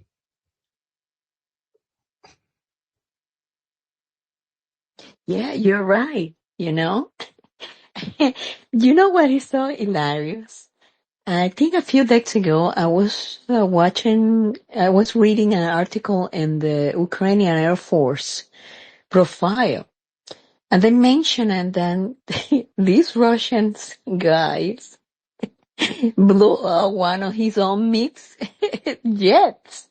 And I was laughing without stopping and say, tell me in the war when these guys not blowing themselves, because they made stuff so cheap and so low profile. Then at the end of the day, they're not powerful like they preach it to the world out there than they are. And yes, PFI, thank you. It's a pleasure to hear you.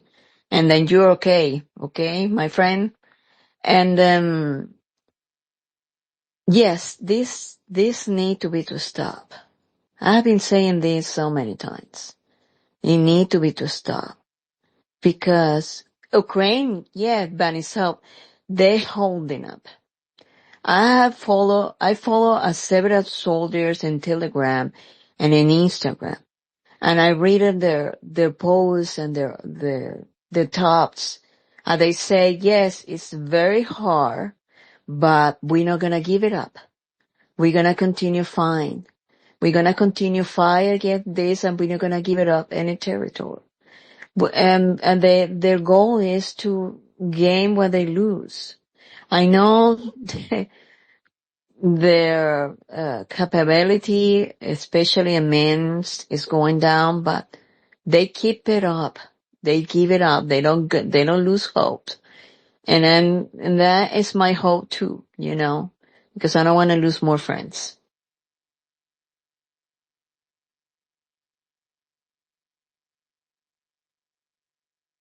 Yeah, it's always darkest before the dawn, as they say. and at the moment it's not looking as dark as it has done in some parts. Some areas like Pokrovsk is looking a little bit dodgy and whatever. But I mean, trusting the armed forces of Ukraine and the Ukrainians in general, and we've got to be there to support them, and that's what we can do. So. With that, I can't see any more hands. I know David D's got his space running at the moment. I wouldn't mind running over there and just catching up on some military stuff as well. See you there. See you there. Yeah, we'll see you there. So thanks a lot. Laura, any final words? I can see you as co-host. I hope you are co-host. I think you are. Thank you. Yeah, I had the mic go down for the first time. Thank you so much, everyone. That was brilliant. And Vatnik Soup, I'm so sorry. I was so excited to see Andrea come up. It seemed like I was skipping you, and I'm so sorry. That seemed really passive aggressive. It was unintentional. Very sorry. And thank you very much for all your contributions. That history and kind of the way you explained the web and the network of what's going on was really helpful, because I think we often try to say Putin should go to The Hague and everyone involved, and you just kind of hammered that in, that it's not just one person, perhaps two. But thank you, everyone, for coming. Yeah, we can all go over to David D's space if we want to. Thank you so much, everyone. And thank you for hosting, Shaggy. Always fantastic. It was a pleasure. Thank you so much, you guys. I love you, you guys. You are my family. Yeah, cheers. No, I mean, it wasn't on my bingo card talking about what we talked about today, but then again, I've realized over time, co-hosting, that I kind of just like co-hosting spaces that wander about all over the place, and whatever subject we talk about is the subject we talk about. So that's the way I am. I've learned not to have plans. I have some news items which I could have talked about, but they're really only to stimulate you guys on the panel to talk about stuff. And if you guys bring stuff that I haven't thought about, which Vatnik Soup did, then I'm really quite happy to sit back and listen.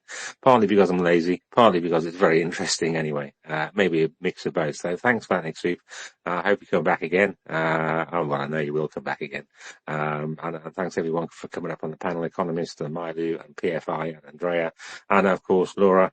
And next time, hopefully it's been an interesting space for everybody. We'll probably have one again tomorrow, same time. Laura, I'm going to put you on the spot now. Same time tomorrow, do you reckon? Yeah, absolutely. I'm available. Thank you. Brilliant. Okay, so same time again tomorrow, which is going to be 6 o'clock Kyiv time, 4 o'clock in the afternoon UK time, and God knows what time in the US. I don't know if the clocks would have gone back or forwards by then. But Laura will post a post on her site saying which one it is, what time it is, with a little asterisk by it. So yes, all right then. With that, we'll close this space and maybe see you over in David D's space a bit later on. And don't forget to check out Vatnik Soup. He does a segment on Volley Radio on a Tuesday afternoon, evening I think it's about 5. I think it's 7 o'clock, isn't it? Vatnik Soup on a Tuesday, Kyiv time. Is that right? Yeah, exactly. And my apologies for all my for all my back topics here. Sometimes I get carried away a little bit. So back to you. Well, I'm happy you got carried away, and I'm happy to carry you if I can. So yeah, check out Vatnik Soup talking about hybrid warfare and all that on a Tuesday on Volley Radio, and we normally squeeze in when that's finished and before David D's in our little sandwich space, as it were. We don't try not to overlap if we can. We've overlapped a little bit with David's today, but he's going to be talking about military stuff. So it's a slightly different topic than the geopolitics we have. So with that, I'll close the space down and say thanks very much, everybody, and see you tomorrow. Same time, same place. Catch you later. Heroem Slava. Slava Ukraini. Slava And Ukrainian, Slava. Slava. And Hello, Slava. Slava. Slava Nazi. That's the one I was looking for. And Slava. Smurz Voraham and Scary Hippopotamus. There we go. It's my Scary favorite. hippopotamus. Thank you very much. Yaku. Jaku, catch you all later and see you in David D space, another space. So the Dutch in you.